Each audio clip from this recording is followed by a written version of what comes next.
তোমার কি কোনো লজ্জা শরম নেই? নিজের থেকে সিনিয়র একটা মেয়েকে বিয়ে করেছো। দুনিয়ায় আর কোনো মেয়ে ছিল না নাকি? রায়হান ঠোঁটের কোণে দুষ্টু হাসি টেনে বলল। ছিল, তবে আপনার মতো একটাও ছিল না। তাই তো আপনার সব জেদ, সব চাওয়া শুধু আপনাকেই নিয়ে যান। আতিয়া চোখ রাঙিয়ে এক পা এগিয়ে এলো। কানের নিচে একটা বসাবো বেয়াদব ছেলে। আমি শুধু আব্বু আম্মুর জোরে এই বিয়ে করেছি। খবরদার আমার আশেপাশেও আসবে না। রায়হান নির্বিকার ভঙ্গিতে দুই হাত বুকের উপর গুটিয়ে বলল, এই যে ম্যাডাম, আমার সঙ্গে এভাবে কথা বলা চলবে না। আপনি আমার থেকে বয়সে বড় হতে পারেন, কিন্তু এখন আমি আপনার হাজব্যান্ড। সেই হিসেবে একটু সম্মান তো প্রাপ্য, তাই না? আচ্ছা, অনেক ঝগড়া হলো, এবার বাসরটা শুরু করি। কথাটা শেষ হতেই আরিয়ার মুখ রাগে লাল হয়ে উঠল। এই, তোমার এত বড় সাহস! সিনিয়র বউয়ের সঙ্গে বাসর করার স্বপ্নও দেখো? রায়হান হো হো করে হেসে উঠল। লজ্জা কিসের? আপনি তো আমার বিয়ে করা বউ। আর বারবার সিনিয়র সিনিয়র করবেন না। আপনি আমার থেকে মাত্র 1 বছরের বড়।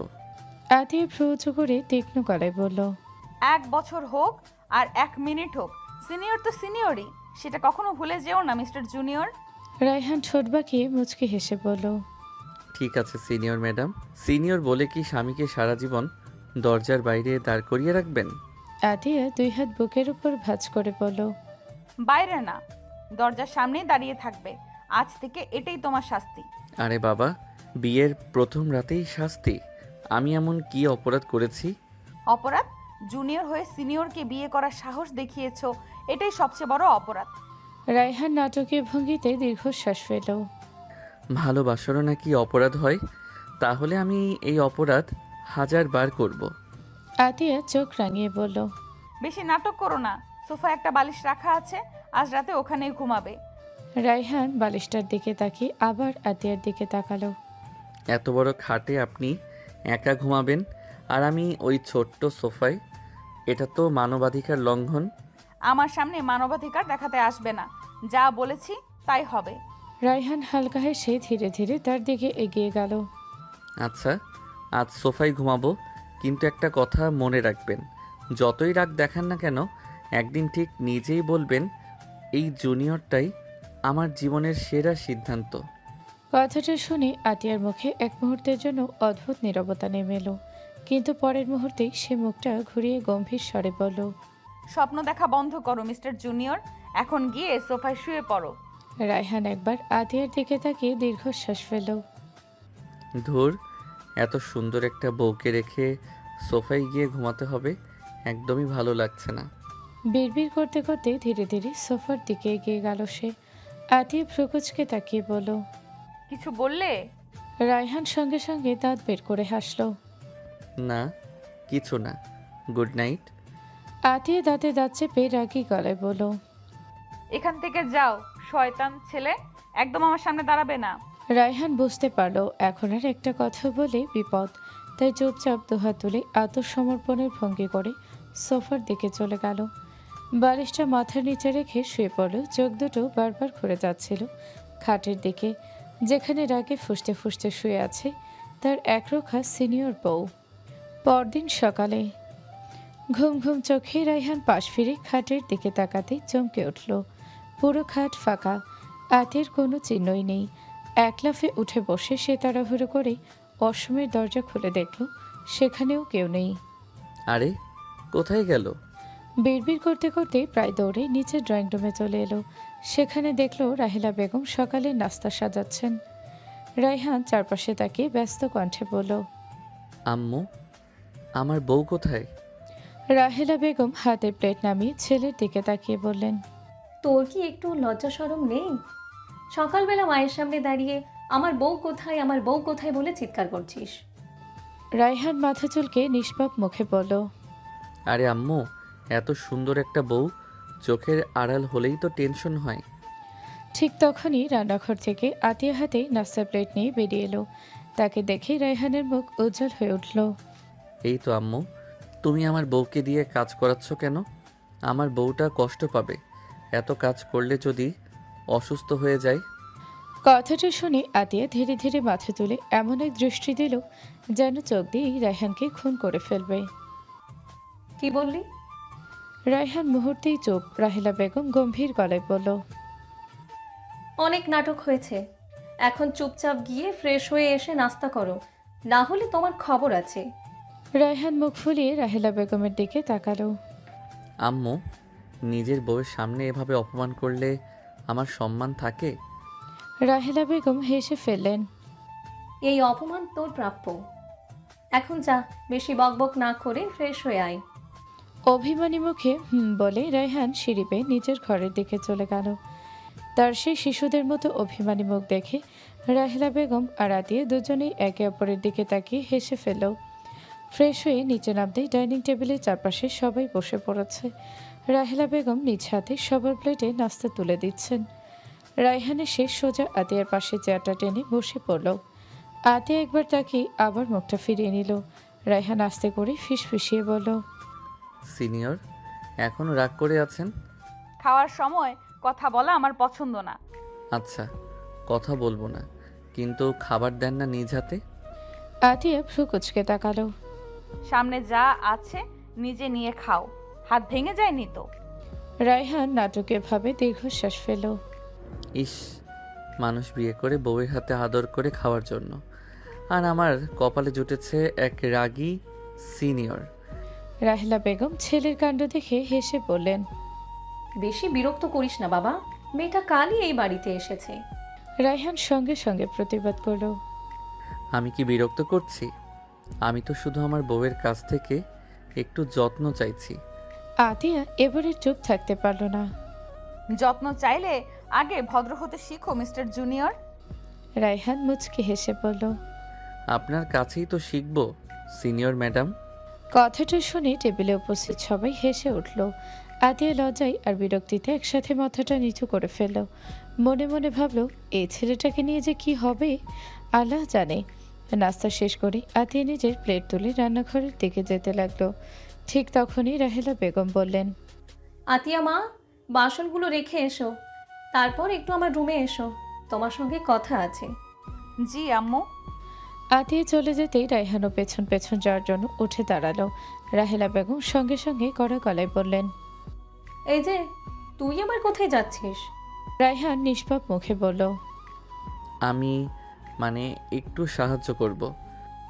তুই আর সাহায্য? হুঁ, ছোটবেলা থেকে এক গ্লাস পানি পর্যন্ত নিজে ঢেলে খাস না, আজ হঠাৎ বউকে সাহায্য করতে যাচ্ছিস? ডাইনিং টেবিলে উপস্থিত সবাই হেসে উঠল। রায়হান ঠোঁট ফুলিয়ে বলল, মানুষ বদলাতে পারে না নাকি? পারে, তবে তুই না, চুপচাপ বসে থাক। মায়ের ধমকে আর এগোনোর সাহস হলো না তার। কিছুক্ষণ পর আতিয়া রান্নাঘর থেকে বেরিয়ে রাহেলা বেগমের রুমে চলে গেল।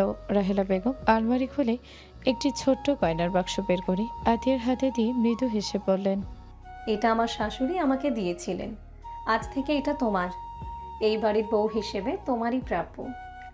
আতিয়া অবাক হয়ে বাক্সটার দিকে তাকিয়ে রইল। না আম্মু, এত দামি জিনিস আমি নিতে পারবো না। রাহেলা বেগম স্নেহ ভরে তার মাথায় হাত রেখে বললেন, এটা আমাদের পরিবারের ভালোবাসা, আজ থেকে তুমিও এই পরিবারেরই একজন। কথাগুলো শুনে আতিয়ার চোখ ভিজে উঠল। সে ধীরে ধীরে রাহেলা বেগমকে জড়িয়ে ধরে বলল, ধন্যবাদ আব্বু, আমি চেষ্টা করব যেন কখনো আপনাদের বিশ্বাস ভাঙতে না হয়। আতিয়া রাহেলা বেগমের রুম থেকে বের হয়ে ধীরে ধীরে নিজের ঘরের দিকে যাচ্ছিল। মুখে আগের মতোই গম্ভীর ভাব, কিন্তু ভেতরে ভেতরেই শাশুড়ির ভালোবাসা তাকে ছুঁয়ে গেছে। এদিকে রায়হান অনেকক্ষণ ধরেই সিঁড়ির পাশে দাঁড়িয়েছিল। আতিয়াকে দেখে ঠোঁটের কোণে দুষ্টু হাসি ফুটে উঠল। এই যে সিনিয়র ম্যাডাম, একটু দাঁড়ান তো। আতিয়া একবার তাকেই হাঁটতে লাগলো। তোমার সঙ্গে কোনো কথা নেই। রায়হানও পিছু পিছু হাঁটতে হাঁটতে বলল, আচ্ছা, একটা প্রশ্নের উত্তর দিয়ে যান। তোমার কোনো প্রশ্নের উত্তর দেওয়ার সময় আমার নেই। আচ্ছা বলেন তো, আমি দেখতে কি খুব খারাপ? আতিয়া বিরক্ত হয়ে থেমে গেল। হঠাৎ এই প্রশ্ন কেন? কারণ আপনি এমনভাবে এড়িয়ে চলছেন, মনে হচ্ছে আমি কোনো ভয়ঙ্কর অপরাধী। আতিয়া ঠান্ডা গলায় বলল, অপরাধী না, তুমি একটা বিরক্তিকর মানুষ। রায়হান বুকে হাত দিয়ে অভিনয় করে বলল, ইস, কথাটা সরাসরি হৃদয়ে লাগলো। লাগলে ভালো, এবার সামনে থেকে সরে দাঁড়াও। একটা শর্তে। আবার শর্ত? আজ সারাদিনে একবার শুধু আমার নাম ধরে ডাকবেন। কখনো না। তাহলে জান বলে ডাকবেন। আতিয়া অবিশ্বাসের দৃষ্টিতে তাকিয়ে বলল। তোমার সাহস তো দিন দিন বেড়েই যাচ্ছে। রায়হান মুচকি হেসে উত্তর দিল। সাহস না থাকলে কি আর নিজের সিনিয়রকে বিয়ে করতে পারতাম? আতিয়া এবারে নিজেকে সামলাতে পারল না, পাশে থাকা একটা কুশন তুলে রায়হানের দিকে ছুঁড়ে মারল। রায়হান হেসে কুশনটা লুফে নিয়ে বলল। ও, বিয়ের পর প্রথম উপহার? এটা উপহার না, সতর্ক বার্তা। সমস্যা নেই, তোমার কাছ থেকে যাই পাই আমার কাছে সবই স্পেশাল। আতিয়া মাথায় হাত দিয়ে বিড়বিড় করল। আল্লাহ, এই ছেলেটার হাত থেকে আমাকে বাঁচাও। কথা শেষ করে দ্রুত নিজের ঘরে ঢুকে দরজাটা বন্ধ করে দিল। বাহিরে দাঁড়িয়ে রায়হান কুশনটা বুকে জড়িয়ে মুচকি হেসে বলল। রাগ যতই দেখাও, সিনিয়র তোমার এই রাগের আড়ালেই একদিন আমার জন্য ভালোবাসা লুকিয়ে থাকবে। আজ রায়হান আর আতিয়ার বৌভাত, পুরো বাড়ি আলো ফুল আর অতিথিদের কোলাহলে মুখর। আত্মীয় স্বজন প্রতিবেশী সবাই নতুন দম্পতিকে এক নজর দেখার জন্য ভিড় জমিয়েছে। গোলাপি শাড়ি, হালকা গহনা আর মুখ ভরা লাজুক হাসিতে আজ আতিয়াকে অসম্ভব সুন্দর লাগছে। যেই তাকাচ্ছে একবার না একবার তার সৌন্দর্যের প্রশংসা করছে। আর রায়হান তো যেন আজ আতিয়ার ছায়া, যেখানে আতিয়া যাচ্ছে সেখানেই কোনো না কোনো অজুহাতে হাজির হয়ে যাচ্ছে। আমার পেছন পেছন ঘুরছো কেন? মানুষ কি ভাববে? ভাবুক, নিজের বউয়ের পাশে দাঁড়িয়েছি, অন্য কারো তো না। রায়হানের এমন নির্লজ্জ উত্তর শুনে আতিয়া শুধু চোখ রাঙিয়ে অন্যদিকে তাকিয়ে রইল। ঠিক তখনই আতিয়ার কয়েকজন বান্ধবী হইচই করতে করতে সেখানে এসে হাজির হলো। আসসালামু আলাইকুম দুলা ভাই। ওয়ালাইকুম আসসালাম। কেমন আছেন আপনারা? রায়হানের ভদ্র আর হাসি খুশি ব্যবহার দেখে সবাই মুগ্ধ হয়ে গেল। দুলাভাই, আজকে কিন্তু আমাদের বান্ধবীকে কিছুক্ষণের জন্য আমাদের কাছে ছেড়ে দিতে হবে। সব সময় তো আপনিই পাবেন। কথাটা শুনে আশেপাশে থাকা সবাই মুচকি হেসে উঠল। এতদিন তো আপনারাই ওর সঙ্গে সময় কাটিয়েছেন, এখন তো আমার পালা। নতুন বউকে নিয়ে একটু সময় কাটাবো না? রায়হানের উত্তর শুনে সবাই একে অপরের মুখের দিকে তাকিয়ে হেসে ফেলল। আপনি কিন্তু আমাদের ছোট, বড়দের কথা শুনতে হয়, বুঝলেন? বড়দের সম্মান করি বলেই তো এত সুন্দর করে কথা বলছি। তবে বউকে ছেড়ে দেওয়ার ব্যাপারে আমি একদম আপোষ করব না। আচ্ছা ঠিক আছে, তাহলে চলুন সবাই মিলে বসে একটু আড্ডা দেই। সবার মুখে হাসি থাকলেও আতির ভেতরে ভেতরে বিরক্তি বাড়ছিল, কিন্তু এত অতিথির সামনে কিছু বলার উপায়ও নেই। আচ্ছা ভাইয়া, একটা প্রশ্ন করি। নিশ্চয়ই, করুন। আপনাদের প্রেমের শুরুটা কিভাবে হয়েছিল? প্রশ্নটা শুনে আতিয়ে কপালে হাত ছেঁকালো। তোরা আবার কি শুরু করলি? আর এমন করছো কেন জান? ওরা তো শুধু আমাদের লাভ স্টোরিটাই শুনতে চাইছে। কোনো গল্প হবে না, যা খুশি বানিয়ে বলবে না যেন। আচ্ছা আচ্ছা, সবাই মন দিয়ে শোনেন। আজ আমি একটা গল্প বলবো, যেটা শুনে আপনারা বুঝবেন একজন জুনিয়র কিভাবে নিজের রাগী সিনিয়র বউকে বিয়ে করলো। কথাটা শেষ হতেই চারপাশে হাসির রোল পড়ে গেল, আর আতিয়া লজ্জার আগে মাথাটা নিচু করে মনে মনে বলল, আজকে বাসায় গিয়ে এ ছেলেটার হিসাব আমি ঠিকই নেব। আজ রায়হানের ভার্সিটি জীবনের তৃতীয় দিন। প্রথম 2 দিনেও সে সময় মতো ক্লাসে পৌঁছতে পারেনি। দুষ্টু অগোছালো স্বভাবটা এখনও তার যায়নি। পড়াশোনাও সে খুব একটা ভালো নয়, কোনো মতে ভর্তি হয়েছে এই বিশ্ববিদ্যালয়ে। আজও ঘুম থেকে উঠতে দেরি হয়ে গেছে। ঘড়ির দিকে তাকাতেই তার চোখ কপালে উঠে গেল। শেষ, আজও লেট হয়ে গেল। তাড়াহুড়ো করে জামা কাপড় পরে বাইকের চাবি নিয়ে বেরিয়ে পড়ল সে। মাথায় তখন একটাই চিন্তা, যেভাবেই হোক আজ ক্লাসে সময় মতো পৌঁছাতে হবে। রাস্তায় বাইকের গতি স্বাভাবিকের তুলনায় অনেক বেশি। ঠিক তখনই হঠাৎ রাস্তা পার হতে গিয়ে একটা মেয়ে তার বাইকের সামনে চলে এলো। আরে সাবধান! মুহূর্তের মধ্যে ব্রেক কষে বাইকটা থামানোর চেষ্টা করলো রায়হান।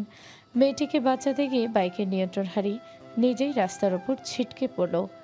তার ডান হাতটা রাস্তার সঙ্গে লেগে ঘষা লেগে কেটে গেল। তীব্র ব্যথায় মুখটা বিকৃত হয়ে গেল তার। এই, আপনি ঠিক আছেন? আতিয়া দ্রুত দৌড়ে এসে রায়হানকে উঠতে সাহায্য করলো। ব্যাগ থেকে পানির বোতল আর ছোট ফার্স্ট এইড বক্স বের করে খুব যত্ন করে তার ক্ষত পরিষ্কার করে ওষুধ লাগিয়ে দিল। আপনার তো কোনো দোষ ছিল না, তবু এত কষ্ট করছেন কেন? দুর্ঘটনা কারো ইচ্ছে হয় না, এখন বেশি কথা না বলে চলুন, হসপিটালে যেতে হবে, হাতে গভীর আঘাত পেয়েছেন। রায়হান যতই না করুক, আতিয়া তার কথা শুনল না। নিজের উদ্যোগেই তাকে কাছের একটি ক্লিনিকে নিয়ে গেল। ডাক্তারের ফি থেকে শুরু করে ওষুধ সবকিছুর খরচও সে নিজেই দিল। এত কিছু করার দরকার ছিল না।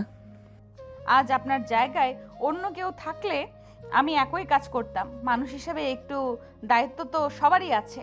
কথাগুলো বলে আতিয়া চলে গেল, কিন্তু যাওয়ার আগে নিজের নামটুকুও বলে গেল না। রায়হান অনেকক্ষণ মেয়েটার যাওয়ার দিকে তাকিয়ে রইল। অচেনা মেয়েটার শান্ত স্বভাব আর আন্তরিক ব্যবহার বারবার তার চোখের সামনে ভেসে উঠতে লাগলো। ভার্সিটিতে গিয়ে সে পুনরায় আবার আতিয়াকে দেখতে পেল। সেদিন ক্লাসে গিয়ে বন্ধুদের কাছ থেকে জানতে পারল মেয়েটির নাম আতিয়া। সেই বিশ্ববিদ্যালয়ের ২য় বর্ষের ছাত্রী, অর্থাৎ রায়হানের ১ বছরের সিনিয়র। খবরটা শুনে রায়হান কিছুক্ষণ চুপ করে রইল। তারপর ঠোঁটের কোণে এক চিলতে হাসি ফুটে উঠল। 1 বছরের সিনিয়র, তাতে কি হয়েছে? ভালো লাগা তো আর বয়স দেখে আসে না। আজ যেটা অনুভব করছি সেটা যদি একদিন ভালোবাসায় বদলে যায়, তাহলে আমি তাকে ছাড়া অন্য কাউকে কখনো আমার জীবনের সঙ্গী ভাবব না। দেখতে দেখতে কেটে গেল ৭-৭টা দিন। হাতে ব্যথাটা এখন অনেকটাই কমে গেছে। ক্যাম্পাসে বন্ধুদের সঙ্গে গল্প করছিল রায়হান। হঠাৎই তার চোখ পড়ল দূরে হাঁটতে থাকা আতিয়ার ওপর। সাদা আকাশি রঙের 3 পিস পরে ধীর পায়ে বান্ধবীদের সঙ্গে হেঁটে আসছে সে। রায়হানের মুখে অজান্তেই হাসি ফুটে উঠল। দোস্ত, পরে কথা বলি। কথাটা বলেই সে প্রায় দৌড়ে আতিয়ার সামনে গিয়ে দাঁড়ালো। আসসালামু আলাইকুম সিনিয়র। ওয়ালাইকুম সালাম। আপনাকে অনেক ধন্যবাদ। আপনার জন্যই আমি এত তাড়াতাড়ি সুস্থ হয়ে গেছি। আলহামদুলিল্লাহ, এখন নিশ্চয়ই হাতটা অনেক ভালো। জি, অনেকটাই ভালো। ভালো কথা। আর একটা অনুরোধ, আমাকে সিনিয়র না বলে আপু বলেই ডাকতে পারো। না, সেটা পারবো না। কেন? জানি না, আপু বলতে ইচ্ছে করে না, সিনিয়র বলেই ডাকতে ভালো লাগে। রায়হানের উত্তর শুনে আতিয়া কয়েক সেকেন্ড তার দিকে তাকিয়ে রইল। অদ্ভুত ছেলে। হালকা মাথা নেড়ে সামনে হাঁটতে শুরু করলো সে। আচ্ছা এখন সরো, আমার ক্লাসে দেরি হয়ে যাচ্ছে। আতিয়া পাশ কাটিয়ে চলে যেতেই রায়হান আবার দৌড়ে তার সামনে গিয়ে দাঁড়ালো। সিনিয়র প্লিজ, আর মাত্র 1 মিনিট। এবার আবার কি? একটা ছোট্ট জিনিস ছিল। কথাটা বলেই রায়হান পেছনে লুকিয়ে রাখা একটি ছোট গিফট বক্স আতিয়ার দিকে বাড়িয়ে দিল। এটা আপনার জন্য। সেদিন আপনি আমার জন্য যা করেছেন তার প্রতিদান কখনো দিতে পারবো না। এটা শুধু একটা ছোট্ট ধন্যবাদ। আতিয়া একবার গিফট বক্সটার দিকে তাকালো, তারপর শান্ত গলায় বলল, সরি, আমি এটা নিতে পারবো না। কেন? কারণ আমি কোনো প্রতিদানের আশায় তোমাকে সাহায্য করিনি। একজন মানুষ হিসেবে আমার যেটা করা উচিত ছিল আমি শুধু সেটাই করেছি। কিন্তু আর একটা কথা, এবার তার কণ্ঠে আগের চেয়ে একটু কঠোরতা ফুটে উঠল। যখন তখন আমাকে এভাবে ডাকবে না, আমার পেছন পেছনেও ঘুরবে না। এইসব আমার একদম ভালো লাগে না। আমি তো শুধু... তুমি ধন্যবাদ দিয়েছো, আমি শুনেছি। বিষয়টা এখানেই শেষ। আশা করি এরপর থেকে আর আমাকে এইভাবে বিরক্ত করবে না। কথাগুলো বলেই আতিয়া আর এক মুহূর্ত দাঁড়ালো না, সোজা ক্লাসের দিকে চলে গেল। রায়হান কিছুক্ষণ গিফট বক্সটা হাতে নিয়ে স্থির হয়ে দাঁড়িয়ে রইল। মুখের হাসিটা ধীরে ধীরে মিলিয়ে গেল। দোস্ত, খুব খারাপ লাগছে। একটু তো লাগছেই। বলছিলাম না, সিনিয়র আপু সহজে পাত্তা দেবে না। দেখতে দেখতে প্রায় 3 মাস কেটে গেল। এই 3 মাসে রায়হানের একটা অভ্যাস একটু বদলায়নি। প্রতিদিন ভার্সিটিতে এসে একবার হলেও আতিয়াকে দেখার চেষ্টা করত সে। কখনো করিডোরে, কখনো ক্যান্টিনে, কখনো আবার লাইব্রেরির সামনে। আর প্রতিবারই আতিয়ার উত্তর একই থাকতো। রায়হান, তোমাকে কতবার বলেছি আমার পেছনে পেছনে ঘুরবে না? আমি তো ঘুরছি না সিনিয়র, পথগুলোই বারবার এক হয়ে যাচ্ছে। তোমার এসব কথা আমার একদম ভালো লাগে না। সমস্যা নেই, একদিন ভালো লাগবে। কথাটা শুনে আতিয়া বিরক্ত হয়ে চলে যায়। একদিন দুপুরে ক্যান্টিনে বসেছিল রায়হান। হঠাৎ পাশের টেবিলে বসা কয়েকজন 2য় বর্ষের ছাত্রীর কথা তার কানে এলো। শুনেছিস আতিয়ার নাকি সামনের মাসেই বিয়ে? হ্যাঁ, পরিবার থেকেই ঠিক করেছে। কথাটা শুনে রায়হানের হাতে থাকা চায়ের কাপটা কেঁপে উঠল। কি বললেন? কার বিয়ে? আতিয়া আপুর। এরপর আর এক মুহূর্ত সেখানে বসে থাকতে পারল না রায়হান। বুকের ভেতরটা কেমন যেন মোচড় দিয়ে উঠল। বিকেলে ক্যাম্পাসের নিরিবিলি এক কোণে বেঞ্চে বসেছিল রায়হান। মাথাটা নিচু করে অন্যমনস্ক হয়ে মাটির দিকে তাকিয়েছিল। ঠিক তখনই সামনে এসে দাঁড়ালো আতিয়া। কি হয়েছে? আজ এত চুপচাপ কেন? একটা কথা শুনেছি, সত্যি? কোন কথা? আপনার বিয়ে ঠিক হয়েছে? কয়েক সেকেন্ড চুপ থেকে আতিয়া ব্যাগের ভেতর হাত ঝুঁকে একটি খাম বের করলো। সেটা রায়হানের দিকে বাড়িয়ে দিল। হ্যাঁ, আগামী মাসে আমার বিয়ে। এটা আমার বিয়ের কার্ড। কার্ডটা হাতে নিয়েও কিছুক্ষণ তাকিয়ে রইল রায়হান, যেন তার চারপাশের সব শব্দ এক মুহূর্তে থেমে গেছে। তুমি আসবে, অতিথি হিসেবে তোমাকে দাওয়াত দিলাম। আপনি সত্যি বিয়ে করতে চান? সব ইচ্ছা নিজের হাতে থাকে না রায়হান।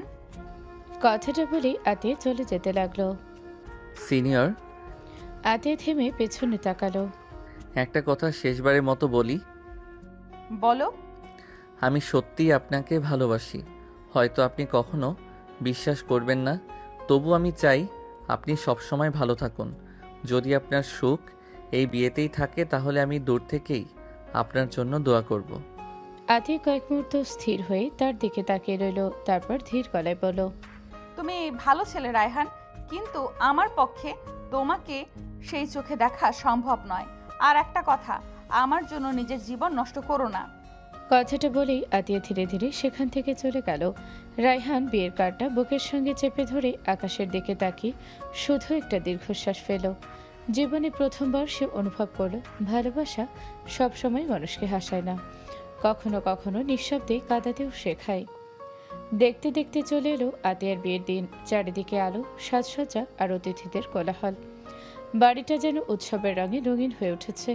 অন্যদিকে নিজের রুমে আয়নার সামনে দাঁড়িয়েছিল রায়হান। সাদা পাঞ্জাবিটা হাতে নিয়ে অনেকক্ষণ চুপ করে রইল। কি রে, এখনো রেডি হোসনি কেন? আম্মু, আজকে একটু বাইরে যাব, কোথায়? একজন মানুষের জন্য দোয়া করতে। ছেলের কণ্ঠের কষ্টটা বুঝতে পারলেও আর কিছু জিজ্ঞেস করলেন না রাহেলা বেগম। কিছুক্ষণ পর রায়হান পৌঁছে গেল আতিয়াদের বাড়িতে। দূর থেকে দেখেই বুঝতে পারল পুরো বাড়িটা কত সুন্দর করে সাজানো হয়েছে। সে চুপচাপ এক কোণে দাঁড়িয়ে রইল। তার ইচ্ছে ছিল না কাউকে বিরক্ত করার, শুধু শেষবারের মতো দূর থেকে একবার আতিয়াকে দেখবে, তারপর চুপচাপ চলে যাবে। ঠিক তখনই ভেতর থেকে ভেসে এলো চিৎকার আর কান্নার শব্দ। হায় আল্লাহ, এখন আমরা কি করব? এত বড় সর্বনাশ হয়ে গেল। চারদিকে মুহূর্তেই হইচই পড়ে গেল। রায়হান দ্রুত ভেতরে ঢুকে দেখল আতির বাবা সোফায় মাথা নিচু করে বসে আছেন আর তার মা কাঁদছেন। আঙ্কেল, কি হয়েছে? কেউ উত্তর দেওয়ার আগেই পাশ থেকে একজন আত্মীয় বললেন, পাত্রপক্ষ ফোন করে জানিয়েছে তারা আর এই বিয়ে করবে না। কি? তারা নাকি আজই জানতে পেরেছে এর আগেও আতিয়ার 2বার বিয়ে ঠিক হয়েছিল, তাই এখন আর এই সম্পর্ক রাখতে চায় না। কথাটা শুনে পুরো ঘরটা নিস্তব্ধ হয়ে গেল। ঠিক তখনই আতিয়া ধীরে ধীরে নিজের রুম থেকে বেরিয়ে এলো। লাল বেনারসি, চোখ ভরা পানি, তবুও মাথাটা নিচু করে রেখেছে। আমার মেয়েটার কি দোষ ছিল? আগের দুটো সম্বন্ধ ভেঙেছিল ওর ভাগ্যের কারণে। আজও সবাই ওকেই দোষ দিল। রাহাত সাহেব অর্থাৎ আতিয়ার বাবা দুই হাতে মুখ ঢেকে বসে রইলেন। আজ যেন একজন বাবার সব শক্তি এক মুহূর্তে ভেঙে পড়েছে। এসব দেখে রায়হানের বুকটা মোচড় দিয়ে উঠল। সে ধীরে ধীরে আতিয়ার বাবার সামনে গিয়ে দাঁড়ালো। আঙ্কেল, একটা কথা বলবো? সবাই একসঙ্গে তার দিকে তাকালো। যদি আপনি কিছু মনে না করেন, আমি আতিয়াকে বিয়ে করতে চাই। রায়হানের কথার পর পুরো ঘর নিস্তব্ধ হয়ে গেল। কেউ যেন বিশ্বাসই করতে পারছিল না এমন একটা পরিস্থিতিতে একটা ছেলে এত বড় সিদ্ধান্ত নিতে পারে। তুমি বুঝে শুনে কথা বলছো? এটা কোনো খেলাধুলা না রায়হান, এটা বিয়ে। আমি জানি, আর বিয়ে বলেই এত ভেবে বলছি। আতিয়ার বাবা ধীরে ধীরে উঠে দাঁড়ালেন। বাবা, আলদিঘের বসে কোনো সিদ্ধান্ত নিও না। আজ আমাদের খারাপ সময় দেখে হয়তো মায়া থেকে এসব বলছ। না আঙ্কেল, এটা আজকে সিদ্ধান্ত না, অনেক আগেই সিদ্ধান্ত নিয়েছি, শুধু বলার সুযোগ পাইনি। কিন্তু তুমি তো এখনও পড়াশোনা করছো, তোমার পরিবার কি এই বিয়ে মেনে নেবে? তারা কি বলবেন জানি না, তবে আমি আগে তাদের সঙ্গে কথা বলতে চাই। যদি তারা রাজি হন আর আপনারা যদি আমাকে যোগ্য মনে করেন, তাহলে আমি আতিয়াকে বিয়ে করতে চাই। কথাগুলো বলেই রায়হান নিজের বাবাকে ফোন দিল। কিছুক্ষণের মধ্যেই রায়হানের বাবা মা আত্মীয়দের বাড়িতে পৌঁছে গেলেন। কি হয়েছে বাবা? রায়হান ধীরে ধীরে শুরু থেকে শেষ পর্যন্ত সব ঘটনা খুলে বলল। সব কথা শুনে রাহেলা বেগম একবার আতিয়ার দিকে তাকালেন, তারপর ছেলের দিকে।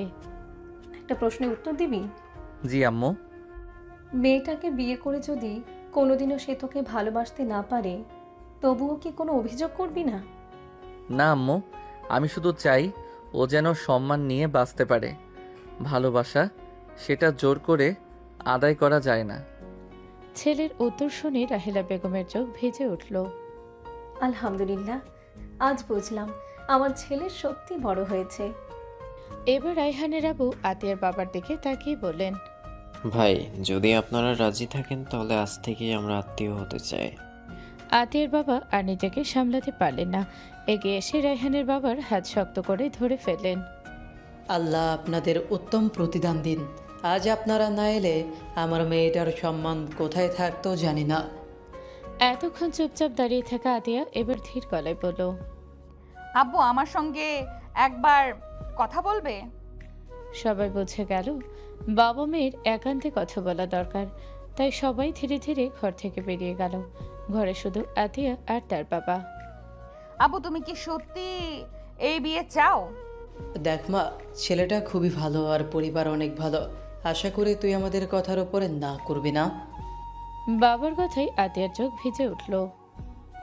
সে কিছুক্ষণ চুপ থেকে ধীরে ধীরে বলল, যদি তুমি মনে করো এই বিয়েতে আমার ভালো হবে তাহলে আমার কোনো আপত্তি নেই।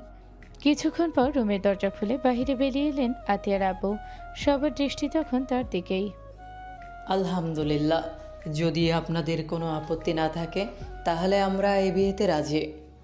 কথাটা শুনে রাহেলা বেগমের চোখের পানি মুছে মুচকি হাসলেন। রায়হানের আব্বু স্বস্তির নিঃশ্বাস ফেলেন। রায়হান যেন কয়েক সেকেন্ড বিশ্বাসই করতে পারছিল না। সত্যি? আল্লাহর কাছে শুকরিয়া আদায় কর বাবা। রায়হান মাথাটা নিচু করে ফিসফিসিয়ে বলল, আলহামদুলিল্লাহ। ঠিক তখনই একজন আত্মীয় এগিয়ে এসে বললেন, যেহেতু কাজী সাহেব আগে থেকে আছেন আর দুই পরিবারের সম্মতিও আছে, তাহলে দেরি না করে আজই শুভ কাজ সম্পন্ন করে ফেলাই ভালো। উপস্থিত সবাইও কথাটাকে সমর্থন করলেন। কিছুক্ষণের মধ্যেই বাড়ির পরিবেশ আবার বদলে গেল। কিছুক্ষণ আগের কান্নার জায়গায় ধীরে ধীরে স্বস্তি ফিরে আসতে লাগলো। আতিয়াকে এবার নতুন করে সাজানো হলো, তবে এবার তার চোখে আগের মতো স্বপ্ন ছিল না, ছিল একরাশ নীরবতা। অন্যদিকে রায়হানও সাদা পাঞ্জাবির ওপর শেরওয়ানি পরে বসে আছে। মুখে আনন্দ থাকলেও ভেতরে ভেতরে সে বেশ নার্ভাস। দোস্ত, কি অবস্থা? হাত পা কাঁপছে। যে ছেলে পুরো ভার্সিটি মাথায় করে রাখতো সে আজ ভয় পাচ্ছে। আজকের ভয়টা আলাদা। আজ থেকে একটা মানুষের পুরো জীবনের দায়িত্ব আমার। কিছুক্ষণ পর কাজী সাহেব বিয়ের আনুষ্ঠানিকতা শুরু করলেন। কয়েক মুহূর্তের মধ্যে সম্পন্ন হয়ে গেল তাদের বিবাহ। আতিয়ার বান্ধবীর একসঙ্গে হেসে উঠল। বাহ, দুলাভাইকে তো দেখছি সিনেমাকেও হার মানিয়ে দিয়েছে। সবার হাসি ঠাট্টার মাঝে একজন এসে জানিয়ে দিল, বরকনেকে স্টেজে ডাকা হয়েছে, সবাই অপেক্ষা করছে। এরপর রায়হান আর আতিয়া পাশাপাশি স্টেজে গিয়ে দাঁড়ালো। একে একে আত্মীয় স্বজন বন্ধু বান্ধব সবাই এসে তাদের শুভেচ্ছা জানাতে লাগলো। কেউ ফুল দিল, কেউ গিফট, কেউ আবার নতুন জীবনের জন্য দোয়া করলো। দেখতে দেখতে শেষ হয়ে গেল বৌভাতের পুরো অনুষ্ঠান। সারা দিনের ব্যস্ততা, অতিথিদের সঙ্গে কথা বলা আর ভারী সাজে ভীষণ ক্লান্ত হয়ে পড়েছিল আতিয়া। রুমে ফিরে গয়নাগুলো খুলে ফ্রেশ হয়ে বিছানায় গায়ে দিয়ে দিল। চোখ দুটো বন্ধ হতেই কখন যে ঘুমিয়ে পড়েছে সে নিজেও বুঝতে পারেনি। বেশ কিছুক্ষণ পর রুমের দরজা আস্তে করে খুলল। রায়হান ধীর পায়ে ভেতরে ঢুকলো। সারাদিন বন্ধুদের টানাটানি আড্ডার দৌড়ঝাঁপে সেও বেশ ক্লান্ত। রুমে ঢুকতেই অসাবধানতাবশত তার হাত ফুলদানিতে লেগে গেল। ফুলদানিটা মেঝেতে পড়ে শব্দ হতেই আধির ঘুম ভেঙে গেল। সে তাড়াতাড়ি উঠে বসে দরজার দিকে তাকালো। রায়হান ভারসাম্য হারিয়ে পড়ে যেতে নিতেই আতিয়া দ্রুত এগিয়ে গিয়ে তাকে ধরে ফেলল। এই কি হয়েছে তোমার, ঠিক আছো? আস্তে কথা বলো সিনিয়র। এত কাঁদছো কেন? শরীর খারাপ নাকি? না, শুধু খুব ক্লান্ত।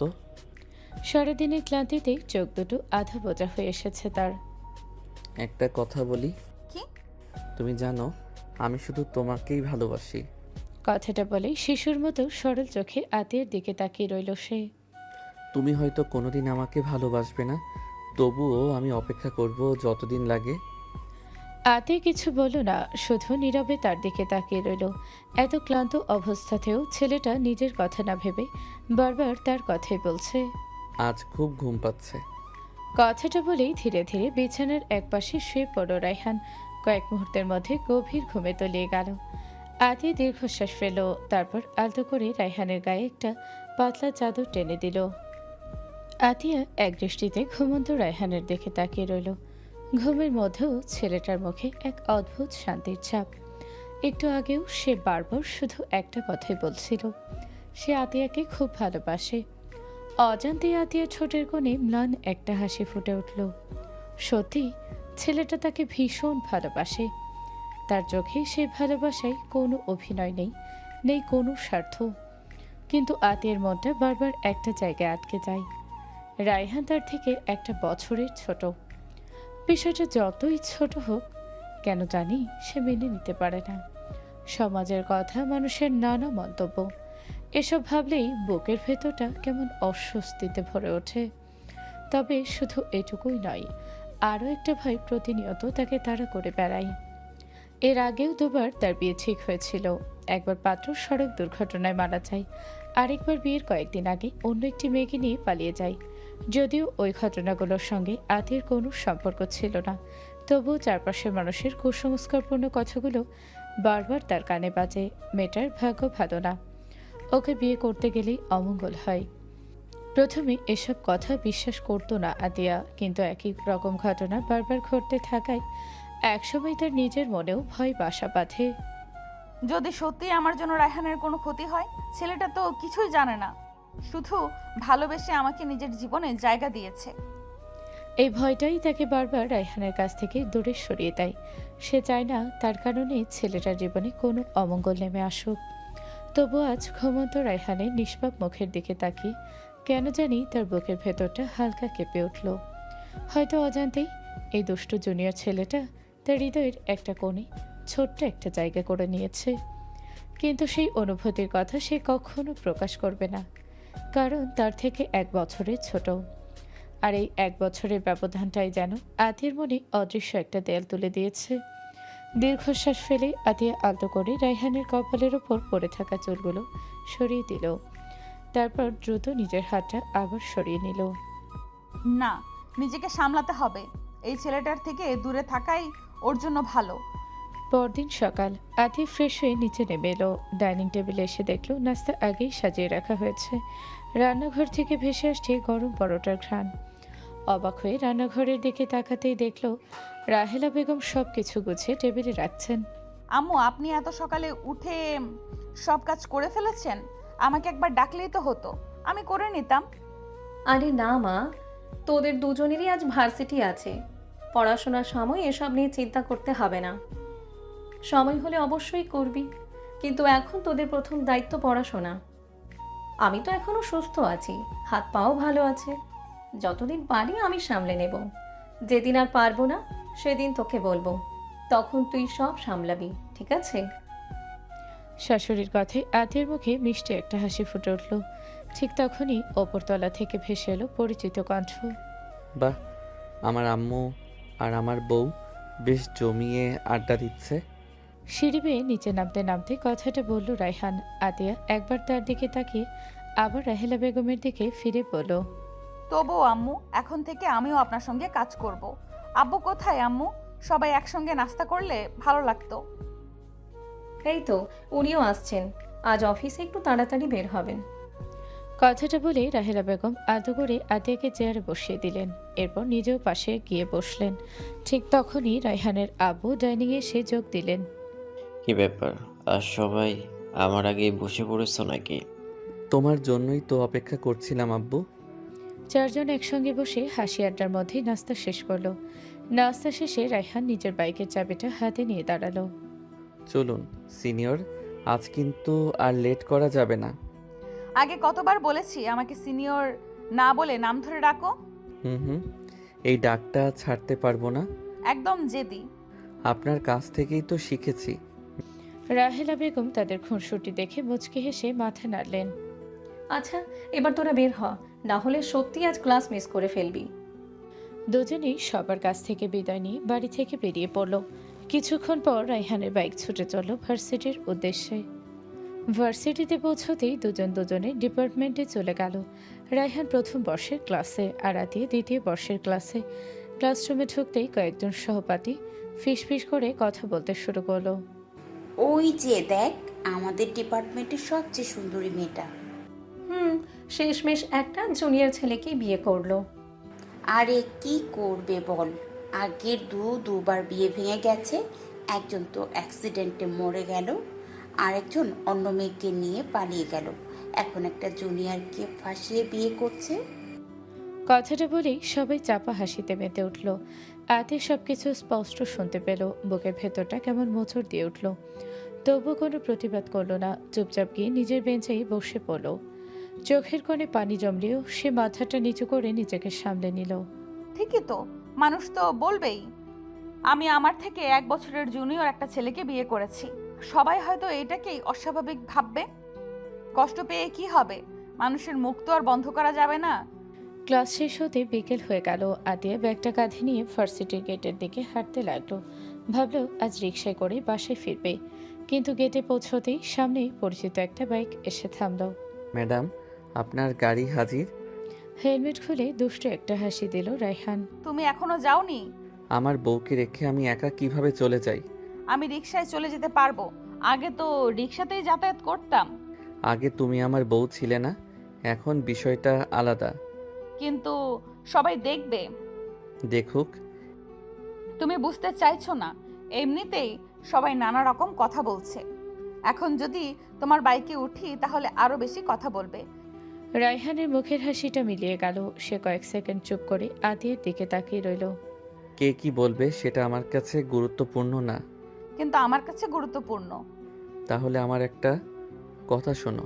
সে এক পায়ে গিয়ে সে শান্ত গলায় বলল, তুমি আমার স্ত্রী, তোমার ভালো মন্দের দায়িত্ব এখন আমারও। মানুষ কি বলল, কে হাসলো, কে সমালোচনা করলো, এসব নিয়ে আমি একটুও ভাবি না। পৃথিবীর 99% মানুষ যদি কোনোদিন তোমার বিরুদ্ধে দাঁড়ায়, তবুও সেই 99%-এর বিপরীতে আমি একাই তোমার পাশে দাঁড়াবো। তারা যদি বলে এই মেয়েটা ভালো না, আমি বলবো আমার চোখে আমার রাগী সিনিয়রই পৃথিবীর সবচেয়ে সুন্দর, সবচেয়ে ভালো মানুষ। তোমাকে ভালোবাসাটা আমার কাছে মানুষের কথার চেয়ে অনেক বড়। কথাগুলো শুনে আতিয়া নির্বাক হয়ে গেল। সে এক দৃষ্টিতে রায়হানের দিকে তাকিয়ে রইল। যতই সে ছেলেটা থেকে দূরে সরে যেতে চায়, রায়হান যেন ততই নিজের নিঃস্বার্থ ভালোবাসা দিয়ে তাকে কাছে টেনে নেয়। কেন এমন হচ্ছে? কেন এই ছেলেটার কথাগুলো তার হৃদয় ছুঁয়ে যাচ্ছে? না না, এটা হতে পারে না। আমি ওকে ভালোবাসতে পারি না। ও তো আমার থেকে 1 বছরের জুনিয়র। তাহলে কেন ওর প্রতিটা কথায় আমার বুকটা কেঁপে ওঠে? নিজের মনকে হাজারবার বুঝেও কোনো উত্তর খুঁজে পেল না আতিয়া। ঠিক তখনই রায়হান আলতো করে তার হাতটা ধরল। চলুন সিনিয়র, আজ আর কাউকে আমাদের হাসির কারণ হতে দেব না। আর সরি তুমি করে বলার জন্য। আতি বাধা দিল না। রায়হান বাইকের পাশে দাঁড়িয়ে খুব যত্ন করে একটা হেলমেট তার মাথায় পরিয়ে দিল। তারপর নিজের হেলমেট পরে বাইকে উঠে ইঞ্জিন স্টার্ট করল। শক্ত করে ধরে বসুন, রাস্তা কিন্তু একটু ভাঙা। আতি কিছু না বলেই ধীরে ধীরে বাইকে উঠে বসলো। অজান্তেই তার ঠোঁটের কোণে এক চিলতে হাসি ফুটে উঠল। বেশ কিছুক্ষণ বাইক চালানোর পর হঠাৎই রায়হান একটা নিরিবিলি জায়গায় এসে বাইক থামালো। এখানে কেন থামলে? আমাদের তো বাসা এইদিকে না। রায়হান রহস্যময় একটা হাসি দিয়ে বাইক থেকে নেমে পড়ল। নেমে আসুন সিনিয়র, আজ আপনাকে আমার সবচেয়ে প্রিয় একটা জায়গা দেখাবো। আতি কৌতূহলী হয়ে বাইক থেকে নামলো। রায়হান আলতো করে তার হাতটা ধরল। এবার আর আতিয়া হাত সরিয়ে নিল না। কেন জানি আজ তার ভেতরে অদ্ভুত একটা শান্তি কাজ করছে। রায়হানের হাতের স্পর্শে অস্বস্তির বদলে এক অচেনা ভালো লাগা অনুভব করলো সে। দুজনে পাশাপাশি হাঁটতে লাগলো। চারপাশে সবুজ গাছপালা, পাখির ডাক আর শীতল বাতাস, সব মিলিয়ে পরিবেশটা যেন অন্যরকম প্রশান্ত। কিছু দূর এগোতেই আতিয়া থমকে দাঁড়িয়ে গেল। তার সামনে বিস্তীর্ণ এক পদ্মবিল। যেদিকেই চোখ যায় শুধু গোলাপি আর সাদা পদ্মফুল বাতাসে দুলছে। শেষ বিকেলে নরম আলো পড়ে পুরো জায়গাটা যেন স্বপ্নের রাজ্যে পরিণত হয়েছে। ইয়া আল্লাহ, বিস্ময়ে তার চোখ দুটো বড় হয়ে গেল। এত সুন্দর জায়গা কেমন লাগছে? ভাষায় প্রকাশ করতে পারবো না। খুশিতে ছোট্ট বাচ্চাদের মতো এদিক ওদিক তাকাতে লাগলো আতিয়া। আনন্দে তার চোখ দুটো চিকচিক করছে। হঠাৎ আবেগের বশে সে দৌড়ে এসে রায়হানকে জড়িয়ে ধরল। আচমকা এমন ঘটনায় রায়হান একেবারে স্থির হয়ে গেল, যেন সময় থেমে গেছে। তার বুকের ভেতর হৃদস্পন্দনটা অস্বাভাবিকভাবে বেড়ে গেল। কয়েক মুহূর্ত পর হঠাৎই নিজের ভুলটা বুঝতে পারল আতিয়া।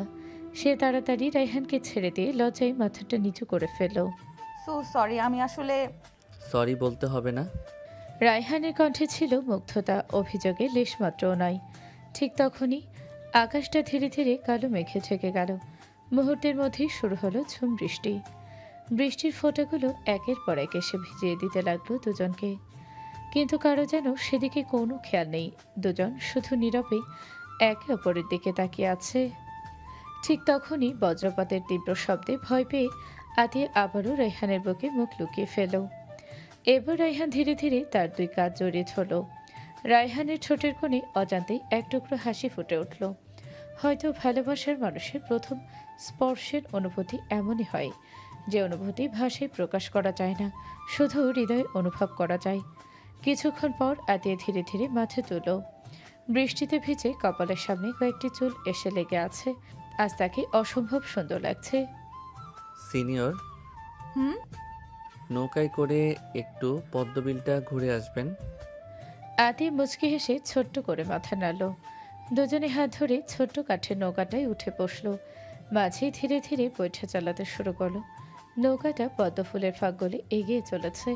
চারপাশে শুধু বৃষ্টির শব্দ, পানির ঢেউ আর দুজন মানুষের নিঃশব্দ উপস্থিতি। রায়হান আলতো করে হাত বাড়িয়ে একটা ফুটন্ত পদ্ম ফুল তুলে নিল। তারপর খুব যত্ন করে ফুলটা আতিয়ার কানের পাশে গুজে দিল।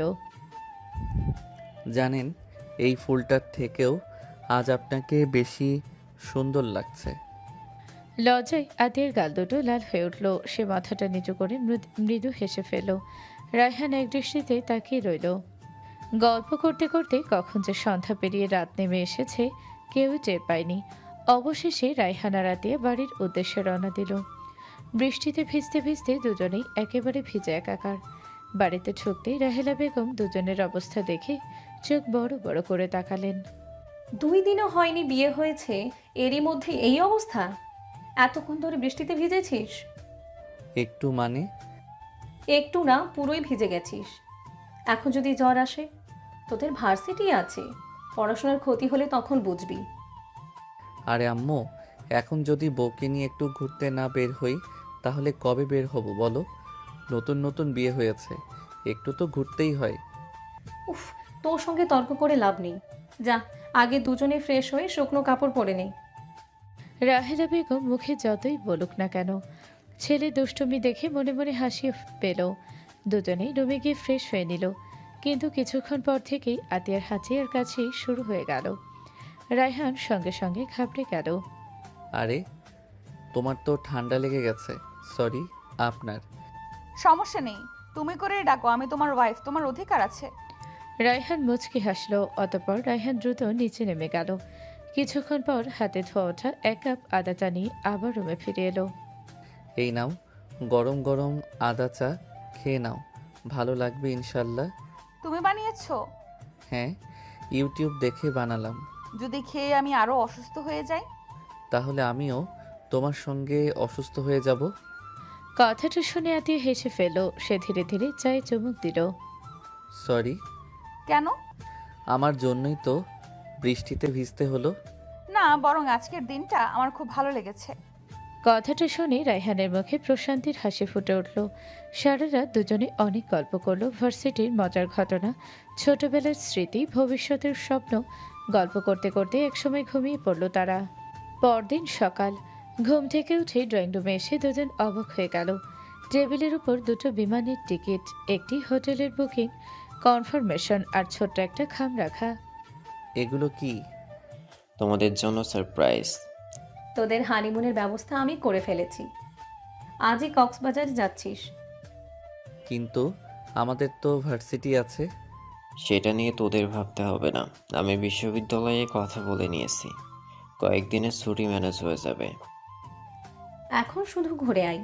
বিয়ের পর মানুষ একে অপরকে সময় দেয়, তোদেরও দেওয়া উচিত। রায়হান খুশিতে আম্মুকে জড়িয়ে ধরল। লাভ ইউ আম্মু। আরে বাবা ছাড়, যা তাড়াতাড়ি রেডি হয়ে নে। বেশি দেরি না করে দুজনেই প্রয়োজনীয় জিনিসপত্র গুছিয়ে বেরিয়ে পড়ল। দীর্ঘ ভ্রমণ শেষে বিকেলের দিকে তারা পৌঁছে গেল বাংলাদেশের সবচেয়ে জনপ্রিয় সমুদ্র সৈকতের শহর কক্সবাজার। হোটেলে পৌঁছে বুকিং করা রুমে উঠল। দীর্ঘযাত্রার ক্লান্তিতে দুজনেই কিছুক্ষণ বিশ্রাম নিল। সন্ধ্যা নামতেই বারান্দা থেকে সমুদ্রের গর্জন ভেসে আসতে লাগলো। রায়হান জানালার পাশে দাঁড়িয়ে পড়ল। সিনিয়র, চলো কোথায়? পৃথিবীর সবচেয়ে সুন্দর সূর্যাস্তটা দেখাতে। আতিয়া মুচকি হেসে মাথা নাড়ল। কিছুক্ষণ পর দুজন পাশাপাশি হাঁটছে কক্সবাজারের সমুদ্র সৈকতে। একদিকে উত্তাল ঢেউ, অন্যদিকে লালচে আকাশ, আর মাঝখানে হাত ধরে হাঁটছে রাগী সিনিয়র আর তার দুষ্ট জুনিয়র। দুজনে পাশাপাশি হাঁটতে হাঁটতে সমুদ্রের একেবারে তীরে এসে বসল। ঢেউগুলো একের পর এক এসে তাদের পা ছুঁয়ে আবার ফিরে যাচ্ছে। দেখতে দেখতে সূর্যটাও দিগন্তের ওপারে হারিয়ে গেল। চারপাশে নেমে এলো এক অপার্থিব সন্ধ্যা। রাতের সমুদ্র যেন দিনের চেয়েও বেশি মোহময়। দুজনেই চুপচাপ, কেউ কোনো কথা বলছে না, শুধু একে অপরের চোখের দিকে তাকিয়ে আছে, যেন শব্দ ছাড়াই মনের সব কথা পড়ে নিতে চাইছে। কিছুক্ষণ পর আতিয়া ধীরে ধীরে রায়হানের কাঁধে মাথা রাখল। জানো, হুম। আমার মনে হয় পৃথিবীর সবচেয়ে নিরাপদ জায়গাটা হলো এই কাঠটা, যেখানে আমি নিশ্চিন্তে মাথা রাখতে পারি, কারণ এখানে আছে আমার দুষ্টু জুনিয়রের ভালোবাসা। রায়হানের ঠোঁটের কোণে এক টুকরো হাসি ফুটে উঠল। প্রথম প্রথম তোমাকে আমার একদমই ভালো লাগতো না, বরং ভীষণ বিরক্তিকর লাগতো। বিশেষ করে তুমি আমার থেকে 1 বছরের জুনিয়র, এই বিষয়টা আমি কোনোভাবেই মেনে নিতে পারতাম না। কিন্তু ধীরে ধীরে বুঝলাম তোমার ভালোবাসাটা অন্যরকম। তোমার মায়া, যত্ন, সম্মান, এগুলোর সঙ্গে কোনো কিছুর তুলনা হয় না। আজ বুঝতে পারছি আমিও তোমাকে ছাড়া নিজেকে কল্পনা করতে পারি না। তাহলে আমার রাগী সিনিয়র অবশেষে আমাকে ভালোবেসে ফেলেছে? অনেক আগেই। কি? হ্যাঁ, যখন তুমি ভার্সিটিতে আমার পেছনে পেছনে ঘুরতে, তখন থেকেই তোমাকে আমার ভালো লাগতো, কিন্তু আমি সেটা কখনোই প্রকাশ করিনি। কেন? প্রথম কারণ তুমি আমার জুনিয়র ছিলে, আর দ্বিতীয় কারণ আমি খুব ভয় পেতাম। কিসের ভয়? আগে দুটো সম্পর্ক ভেঙে যাওয়ার পর সবাই আমাকে অপয়া বলতো। একজন মারা গেল, আরেকজন অন্য মেয়েকে নিয়ে চলে গেল। ধীরে ধীরে আমিও ভাবতে শুরু করেছিলাম হয়তো সত্যি আমার ভাগ্য খারাপ, তাই চাইনি আমার জন্য তোমারও কোনো ক্ষতি হোক। সেই কারণেই বারবার তোমাকে দূরে ঠেলে দিয়েছি। কথাগুলো বলতে বলতে আতিয়ার চোখ বেয়ে দুফোঁটা অশ্রু গড়িয়ে পড়ল। রায়হান আদর করে তার চোখের পানি মুছে দিল। তারপর দুগালে হাত রেখে শান্ত কণ্ঠে বলল, শোনো, মানুষ অনেক সময় কুসংস্কারকে সত্যি ভেবে বসে, কিন্তু একজন মানুষের জীবন, মৃত্যু, সুখ, দুঃখ সবই আল্লাহর ইচ্ছায় নির্ধারিত। প্রথম মানুষটার মৃত্যু যদি সেই সময় লেখা থাকে তাহলে সেটা হবেই। দ্বিতীয় মানুষটার ভাগ্যে যদি অন্য কাউকে বিয়ে করা লেখা থাকে সেটাও হবেই। এসবের জন্য তুমি কোনোভাবেই দায়ী নও। হয়তো আল্লাহ অনেক আগেই ঠিক করে রেখেছিলেন আমাদের দুজনের পথ একদিন এসে এক জায়গায় মিলবে, তাই কখনো নিজের উপর দোষ দেবে না। আতিয়া নিঃশব্দে রায়হানের কথাগুলো শুনছিল। তার বুকের ভেতরে বছরের পর বছর জমে থাকা ভয়গুলো যেন ধীরে ধীরে গলে যেতে লাগলো। আর একটা কথা, আমি কোনোদিন ভাবিনি আমার এত স্মার্ট রাগী সিনিয়রের মুখে একদিন শুনবো সে আমাকে ভালোবাসে। আজ আমি পৃথিবীর সবচেয়ে সুখী মানুষ। আতিয়া মুচকি হেসে আবারও রায়হানের কাঁধে মাথা রাখল। রায়হান, বলো। আমি তোমাকে ভীষণ ভালোবাসি। কখন কিভাবে তোমার প্রেমে পড়েছি আমি নিজেও জানি না। শুধু এইটুকু জানি, তোমাকে বিয়ে করার অনেক আগেই আমার হৃদয়টা তোমার জন্য নরম হয়ে গেছিল। তুমি যখন ইচ্ছে করে আমাকে বিরক্ত করতে, আমার সামনে এসে দাঁড়াতে, নানান অজুহাতে কথা বলতে, বাইরে থেকে আমি রাগ দেখাতাম, কিন্তু ভেতরে ভেতরে আমার খুব ভালো লাগতো। শুধু ভয়টাই আমাকে তোমার কাছ থেকে দূরে রেখেছিল। কিন্তু যেদিন সবাই আমাকে একা ফেলে চলে গেল, সেদিন তুমি আমার পাশে দাঁড়িয়েছিলে, আমার সম্মানকে নিজের সম্মান ভেবে আগলে রেখেছিলে। সেদিন থেকেই তোমার প্রতি আমার ভালোবাসাটা 1000 গুণ বেড়ে গেছে। আজ আর সেটা লুকিয়ে রাখতে পারছি না। আর এতদিন তোমার সঙ্গে ইচ্ছে করে খারাপ ব্যবহার করেছি, তার জন্য সরি। আতিয়া আলতো করে আবারও রায়হানের 2 হাত নিজের হাতে জড়িয়ে ধরল। একটা কথা রাখবে? তোমার জন্য 1000টা কথাও রাখবো। কোনোদিন আমাকে ছেড়ে চলে যেও না। আমি সত্যিই তোমাকে ছাড়া থাকতে পারবো না। ভীষণ ভীষণ ভালোবাসি তোমাকে। রায়হান মুচকি হেসে আতিয়ার কপালে আলতো করে একটি চুম্বন এঁকে দিল। ইনশাল্লাহ, যতদিন আল্লাহ আমাদের হায়াত রেখেছেন ততদিন তোমার হাতটা এভাবেই ধরে রাখবো। আর যদি কোনো দিন ঝড় আসে তাহলেও আগে আমি তোমার পাশে দাঁড়াবো, তারপর সেই ঝড়ের সামনে। আতিয়া হাসতে হাসতে চোখের পানি মুছে আবারও রায়হানকে জড়িয়ে ধরল। রুমে এসে আতিয়া ফ্রেশ হয়ে আসলো, অতঃপর রায়হানের দিকে তাকিয়ে বলল, যাও ফ্রেশ হয়ে নাও। রায়হান মুচকি হেসে হ্যাবোদক মাথা নাড়ালো, অতঃপর চলে গেল অশ্রমে ফ্রেশ হতে। 10 মিনিট পর অশ্রম থেকে বের হতেই রায়হান হতভম্ব হয়ে তাকিয়ে রইল সামনে বসা তার অর্ধাঙ্গিনীর দিকে, যাকে অসম্ভব বেশি সুন্দর লাগছে। বিয়ের সেই লেহেঙ্গাটাতে অনেক বেশি সুন্দর লাগছে। হালকা সাজ আর হালকা কিছু গহনা, একদম নতুন বইয়ের মতো লাগছে। মাশাল্লাহ বলেই ধীর পায়ে এগিয়ে আসলো আতিয়ার দিকে। আতিয়া লজ্জা মাখা মুখ নিয়ে এক পলক তাকালো রায়হানের দিকে। রায়হানের ভেজা চুলবেই এখনো টপটপ করে পানি পড়ছে, কাঁধ বুক ভিজিয়ে দিচ্ছে, যা দেখে আতিয়ার হৃদস্পন্দন বেড়ে বেড়ে গেল। রায়হান এবার ধীরে ধীরে আতিয়ার অনেকটা কাছে এসে বসল। আলতো করে থুতনি ধরে কপালে গালে চুমু এঁকে দিল। আতিয়ার নিঃশ্বাস ভারী হয়ে এলো। রায়হান পাগলের মতো গলায় ঠোঁটে চুমু খাচ্ছে। ধীরে ধীরে লজ্জা, অভিমান আর দূরত্বের সব দেয়াল ভেঙে একে অপরের আরও কাছাকাছি এলো তারা। নীরব রাত আর ভালোবাসার উষ্ণতায় দুটি হৃদয় মিলেমিশে এক হয়ে গেল। বাহিরের সমুদ্রের ঢেউ গর্জে উঠছিল, আর ভেতরে শুরু হলো তাদের নতুন জীবনের সবচেয়ে সুন্দর অধ্যায়। পরদিন সকালে ঘুম থেকে উঠে ফ্রেশ হয়ে নিল আতিয়া। হালকা রঙের একটি শাড়ি পরে কপালে ছোট লাল টিপ এঁকে আয়নার সামনে দাঁড়াতেই নিজের অজান্তেই ঠোঁটের কোণে হাসি ফুটে উঠল। রুমের দিকে ফিরে তাকিয়ে দেখল রায়হান তখনও গভীর ঘুমে আচ্ছন্ন। মুচকি হেসে সে ধীরে ধীরে বিছানার পাশে গিয়ে বসল। ভেজা চুলে ডগা দিয়ে আলতো করে রায়হানের মুখে ছোঁয়া দিতেই সে একটু নড়ে চড়ে উঠল, কিন্তু ঘুম ভাঙল না। আতে উঠে চলে যেতে নিতেই আচমকা রায়হান তার হাতটা ধরে ফেলল। এই যে আমার মিষ্টি সিনিয়র বউ, আমাকে ফাঁকি দিয়ে কোথায় যাচ্ছ? সকাল হয়ে গেছে, ওঠো। আজ সমুদ্রে যাবে না? যাব, তবে আগে আমার বউকে একটু আদর করি। আতিয়া লজ্জায় মুচকি হেসে মাথাটা নিচু করলো। রায়হান আলতো করে তার হাতটা নিজের হাতে নিয়ে বলল, প্রতিটা সকাল যদি এভাবেই তোমাকে দিয়ে শুরু হয় তাহলে জীবনে আর কিছু চাই না। কথাটা শুনে আতিয়া মৃদু হেসে তার বুকে মাথা রাখলো। হারিয়ে গেল স্বপ্নময় রাজ্যে। দেখতে দেখতে কেটে গেল তাদের কক্সবাজার ভ্রমণের 3টি সুন্দর দিন। বিকেলের শেষ আলোয় দুজনে আবার সমুদ্রের ধারে হাঁটতে বের হলো। কালো শাড়িতে আতিয়াকে অসম্ভব সুন্দর লাগছে, আর কালো পাঞ্জাবিতে রায়হানকেও যেন অন্যরকম স্মার্ট দেখাচ্ছে। দুজনে হাত ধরাধরি করে হাঁটছে, কখনো গল্প, কখনো হাসি, কখনো ছোট্ট ছোট্ট খুনসুটি। এসবের মাঝেই কেটে গেল তাদের 3 দিনের সবচেয়ে স্মরণীয় সফর। ফেরার সময় দুজনেই একবার পেছনে ফিরে সমুদ্রের দিকে তাকালো। আবার আসবো ইনশাল্লাহ। হ্যাঁ, এবার শুধু তুমি আর আমি নয়, আমাদের হাজারটা নতুন স্মৃতি নিয়েও আসবো। কক্সবাজার থেকে ফিরে দেখতে দেখতে কেটে গেল প্রায় 1 মাস। আতিয়া রায়হানের সংসারটা ধীরে ধীরে আরো সুন্দর হয়ে উঠছে। প্রতিদিন একসাথে ভার্সিটিতে যাওয়া, ক্লাস শেষে একসাথে বাসায় ফেরা, রাতে গল্প করা, সব মিলিয়ে দুজনের সম্পর্কটা আগের চেয়ে অনেক বেশি গভীর হয়ে উঠেছে। রায়হান এখনো আগের মতোই দুষ্টু। সুযোগ পেলেই আতিয়াকে রাগী সিনিয়র বলে খেপায়, আর আতিয়া মুখে রাগ দেখালেও এখন আর আগের মতো বকা দেয় না, বরং মুচকি হেসে ছেলেটার দুষ্টুমি উপভোগ করে। সেদিনও প্রতিদিনের মতো দুজনে একসাথে ভার্সিটিতে এলো। গেটের সামনে এসে আতিয়া বলল, আচ্ছা আমি ক্লাসে যাচ্ছি, তোমার ক্লাস শেষ হলে ফোন দিও। জি ম্যাডাম, তবে একটা কথা, কি? যাওয়ার আগে একটা হাসি দিয়ে যাও। তুমি না। লজ্জা মিশ্রিত ছোট্ট একটা হাসি দিয়ে নিজের ডিপার্টমেন্টের দিকে চলে গেল আতিয়া। এদিকে রায়হান নিজের ক্লাসে ঢুকতে পুরো ক্লাস যেন হঠাৎ চুপ হয়ে গেল। কয়েকজন নতুন মুখ বসে আছে। স্যার ক্লাসে ঢুকে বললেন, আজ থেকে আমাদের ডিপার্টমেন্টে কয়েকজন নতুন শিক্ষার্থী যোগ দিয়েছে, সবাই যেন তাদের সহযোগিতা করো। একে একে সবাই নিজেদের পরিচয় দিতে লাগলো। হঠাৎ এক মেয়ের কণ্ঠ শুনে রায়হান কপাল কুঁচকে তাকালো।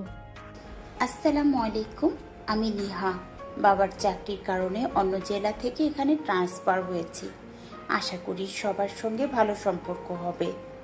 রায়হান কয়েক সেকেন্ড তাকিয়ে থেকে অবাক হয়ে উঠল। আরে নিহা, মেয়েটাও রায়হানকে দেখে অবাক হয়ে গেল। রাইহান, তুমি এখানে? আরে কত বছর পর দেখা। দুজনের কথা শুনে পুরো ক্লাস অবাক হয়ে তাকিয়ে রইল। তুমি তো একদম পাল্টে গেছো। তুমিও তো। ক্লাস শেষে নিহা নিজেই রায়হানের দিকে এগিয়ে এলো। এতদিন কোথায় ছিলে? কোনো যোগাযোগই রাখলে না। জীবন নিয়ে ব্যস্ত হয়ে গিয়েছিলাম। আচ্ছা, আজকে ক্যান্টিনে বসে একটু গল্প করব, অনেক কথা জমে আছে। আচ্ছা চলো। ঠিক সেই সময় প্রথম ক্লাস শেষ করে ক্যান্টিনের পাশ দিয়ে যাচ্ছিল আতিয়া। দূর থেকে তার চোখ পড়ল রায়হানের দিকে। রায়হান এক অচেনা মেয়ের সঙ্গে বসে গল্প করছে, দুজনেই হাসছে। আতি কিছুক্ষণ দাঁড়িয়ে রইল, তার বুকের ভেতরটা অদ্ভুতভাবে কেঁপে উঠল। মেয়েটা কে? পরক্ষণই নিজেকে সামলে নিল সে। না, আমি কেন এসব ভাবছি? রায়হান তো আমাকে কখনো কষ্ট দেবে না। নিজেকে এভাবেই বুঝে সেখান থেকে চলে গেল আতিয়া। ক্লাস শেষ হতেই আতিয়া ব্যাগটা কাঁধে নিয়ে বাহিরে বের হলো। প্রতিদিনের মতো আজও সে ভেবেছিল রায়হান বাইক নিয়ে গেটের সামনে দাঁড়িয়ে থাকবে, কিন্তু আজ কোথাও তার দেখা নেই। আতিয়া মুচকি হেসে ফোনটা বের করলো। হয়তো ক্লাসে আটকে গেছে। রিং হতেই ওপাশ থেকে রায়হান কলটা রিসিভ করলো। হ্যালো জান। কোথায় তুমি? আমি গেটের সামনে দাঁড়িয়ে আছি। জান, একটা কথা বলি। আজকে তুমি একাই বাসায় চলে যাও প্লিজ। একা? হ্যাঁ, অনেক বছর পর একটা পুরনো ফ্রেন্ডের সঙ্গে দেখা হয়েছে। ওর সঙ্গে একটু বাইরে যাচ্ছি। প্লিজ রাগ করো না, আমি যত তাড়াতাড়ি পারি বাসায় চলে আসব। তুমি একটা রিক্সা নিয়ে চলে যাও, ঠিক আছে? কথাগুলো শুনে আতিয়া কিছুক্ষণ নিশ্চুপ হয়ে রইল। তার চোখের সামনে ভেসে উঠল দুপুরের সেই দৃশ্য। ক্যান্টিনে বসে একটা অচেনা মেয়ের সঙ্গে হাসতে হাসতে গল্প করছিল রায়হান। আচ্ছা, সাবধানে থেকো। ওকে জান, দেখা হবে বাসায়। কলটা কেটে গেল। আতিয়ার বুকের ভেতরটা কেমন যেন ভারী হয়ে উঠল। ওই মেয়েটাই কি তাহলে ওর সেই বন্ধু? না না, আমি এসব কি ভাবছি? রায়হান এমন ছেলে না। নিজেকে হাজারবার বুঝিয়ে একটা রিকশায় উঠে বসলো সে। বাড়িতে পৌঁছে মনটা শান্ত হলো না। বারবার ঘড়ির দিকে তাকাচ্ছে, বারবার ফোন হাতে নিচ্ছে। অবশেষে নিজেকে সামলাতে না পেরে রায়হানকে ফোন দিল, কিন্তু কোনো কলই রিসিভ হলো না। এবার অস্থিরতা ধীরে ধীরে ভয়ে পরিণত হতে লাগলো। ফোনটা ধরছে না কেন? কোনো সমস্যা হলো নাকি? সন্ধ্যা গড়িয়ে রাত হয়ে গেল। রাহেলা বেগম কয়েকবার খেতে ডাকলেন। মা আয়, খেয়ে নে। না আম্মু, রায়হান আসুক, তারপর একসাথে খাবো। ঠিক আছে, যেমন ইচ্ছা। দেখতে দেখতে রাত প্রায় 12টা বাজতে চলল। আতে এখনো ড্রয়িং রুমে বসে আছে, চোখ দুটো বারবার গেটের দিকে চলে যাচ্ছে। ঠিক তখনই গেটে কড়া নাড়া শব্দ হলো। আতে দ্রুত গিয়ে দরজা খুলে দিল। রায়হান ভেতরে ঢুকে ক্লান্ত মুখে একটা মুচকি হাসি দিল। সরি জান, অনেক দেরি হয়ে গেল। কিন্তু আজ সেই হাসিটা আতের কাছে আগের মতো লাগলো না। তার মনে অদ্ভুত একটা খচখচানি কাজ করছে। এত রাত হলো কেন? আরে অনেক বছর পর একটা বন্ধুর সঙ্গে দেখা হলো তো, গল্প করতে করতে সময়ের খেয়ালই ছিল না। যাই হোক, খুব ঘুম পাচ্ছে, আমি রুমে যাচ্ছি। তুমি খাবে না? না, আমি বাইরে খেয়ে এসেছি। আজ খুব ক্লান্ত লাগছে, কাল কথা বলবো, ঠিক আছে? কথাটা বলেই রায়হান রুমে গিয়ে বিছানায় শুয়ে পড়ল। কয়েক মিনিটের মধ্যে গভীর ঘুমে তলিয়ে গেল। এদিকে বিছানার পাশে নিশ্চুপ হয়ে দাঁড়িয়ে রইল আতিয়া। আজ সন্ধ্যা থেকে সে শুধু রায়হানের জন্য অপেক্ষা করেছে, একসাথে খাবে বলে। নিজেও কিছু মুখে তোলেনি, কিন্তু রায়হান একবারও জিজ্ঞেস করলো না, তুমি খেয়েছ? এই ছোট প্রশ্নটাই যেন আজ সবচেয়ে বেশি কষ্ট দিল তাকে। চোখের কোণে অজান্তেই পানি জমে উঠল। সে ধীরে ধীরে আলো নিভিয়ে বিছানার অন্য পাশে গিয়ে শুয়ে পড়ল। রাগে, অভিমানী আর বুক ভরা কষ্টে সেদিন রাতে আতিয়া না খেয়ে ঘুমিয়ে পড়ল। পরদিন সকালে দুজনে প্রতিদিনের মতো একসাথে নাস্তা করে ভার্সিটির উদ্দেশ্যে বের হলো। গত রাতের পর থেকে আতিয়া একটু চুপচাপ। রায়হান কয়েকবার কথা বলার চেষ্টা করলেও সে শুধু ছোট ছোট উত্তর দিচ্ছিল। ভার্সিটিতে পৌঁছে রায়হান বাইকটা পার্ক করলো। তারপর দুজনে পাশাপাশি ক্লাসের দিকে হাঁটতে লাগলো। আতিয়ার ক্লাসরুমের কাছাকাছি পৌঁছাতেই রাইহান, ডাক শুনে রায়হান পেছনে ফিরে তাকাতে নিহা দৌড়ে এসে হেসে বলল, শুভ সকাল। আজ এত দেরি? আর একটু আগে আসতে পারতে না? কথাটা বলে না ভেবেই সে রায়হানকে জড়িয়ে ধরল। আরে আরে নিহা, রায়হান অপ্রস্তুত হয়ে দ্রুত নিজেকে সরিয়ে নিল। একটু লেট হয়ে গেছে, চলো ক্লাসে যাই। কিন্তু এই কয়েক সেকেন্ডের দৃশ্যটাই আতিয়ার বুকের ভেতরটা কাঁপিয়ে দিল। সে আর এক মুহূর্ত সেখানে দাঁড়ালো না, নিঃশব্দে ঘুরে ভার্সিটি থেকে বেরিয়ে গেল। ক্লাস শেষে রায়হান আতিয়াকে ফোন দিল। বেশ কয়েকবার রিং হওয়ার পরও কোনো কলই রিসিভ হলো না। এ আবার কোথায় গেল? এবার সে বাসায় ফোন করলো। হ্যালো। আম্মু, আতিয়া কি বাসায় এসেছে? না তো। রায়হানের বুক ধক করে উঠল। সে সঙ্গে সঙ্গে আতিয়ার মায়ের নম্বরে ফোন করলো। আসসালামু আলাইকুম বাবা। ওয়ালাইকুম আসসালাম। মা, আতিয়া কি আপনাদের বাসায় গেছে? হ্যাঁ বাবা, এসেছে। তুমি চলে আসো। আচ্ছা মা, তবে প্লিজ ওকে বলবেন না আমি আসছি। ঠিক আছে বাবা। কিছুক্ষণ পর রায়হান শ্বশুরবাড়ির সামনে এসে কলিং বেল চাপলো। দরজা খুলতেই অবাক হয়ে গেল আতিয়া। তুমি এখানে? কেন, শ্বশুর বাড়িতে আসা কি নিষেধ? তা বলিনি, কিন্তু আমি তো তোমাকে বলিনি যে আমি এখানে আসব। তাই তো জানতে এলাম। বাড়িতে থাকলে তো তোমার অসুবিধা হতো, তাই ভাবলাম বাবার বাড়িতেই থাকি। এসব কি বলছো? আমি কিছুই বুঝতে পারছি না। কিছু না, ভেতরে এসো। সেদিন পুরো সময়টাতেই আতিয়া খুব কম কথা বলল। রায়হান বারবার বোঝাতে চাইল কি হয়েছে, বুঝতে চাইল, কোনো উত্তর পেল না। রাতের দিকে দুজন আবার নিজেদের বাসায় ফিরে এলো। দেখতে দেখতে আরও কয়েকটা দিন কেটে গেল। আতিয়ার অভিমান কমেনি। রায়হানও বুঝতে পারছে কিছু একটা হয়েছে, কিন্তু কারণটা এখনও তার অজানা। সেদিন ক্লাস শেষে দুজনে পাশাপাশি হাঁটছিল। ঠিক তখনই সামনে এসে দাঁড়ালো নিহা। রায়হানের সাথে আফিয়াকে দেখে ভ্রু কুচকে তাকালো নিহা। রায়হান, একটা কথা জিজ্ঞেস করব? বলো। এই মেয়েটা কে? সে আমার স্ত্রী। কি, তুমি বিয়ে করে ফেলেছো? আতিয়ার মুখটা আরো গম্ভীর হয়ে গেল। রায়হান বিয়ে করুক বা না করুক সেটা তোমার জানার দরকার ছিল? আমি তো শুধু... আর একটা কথা, যতটা সম্ভব রায়হানের থেকে দূরে থাকবে। তোমার অতিরিক্ত কাছাকাছি আসাটা আমার একদম ভালো লাগছে না। পরিবেশ মুহূর্তে ভারী হয়ে উঠল। আতিয়া, এভাবে কথা বলছো কেন? ও আমার best friend. Best friend? Atiya তিক্ত হেসে বলল, এতদিন ধরে ওর সঙ্গে ঘুরলে, ক্যান্টিনে বসে গল্প করলে, বাইরে সময় কাটালে, অথচ একবারও বলে না যে তুমি বিবাহিত। এটা কি স্বাভাবিক?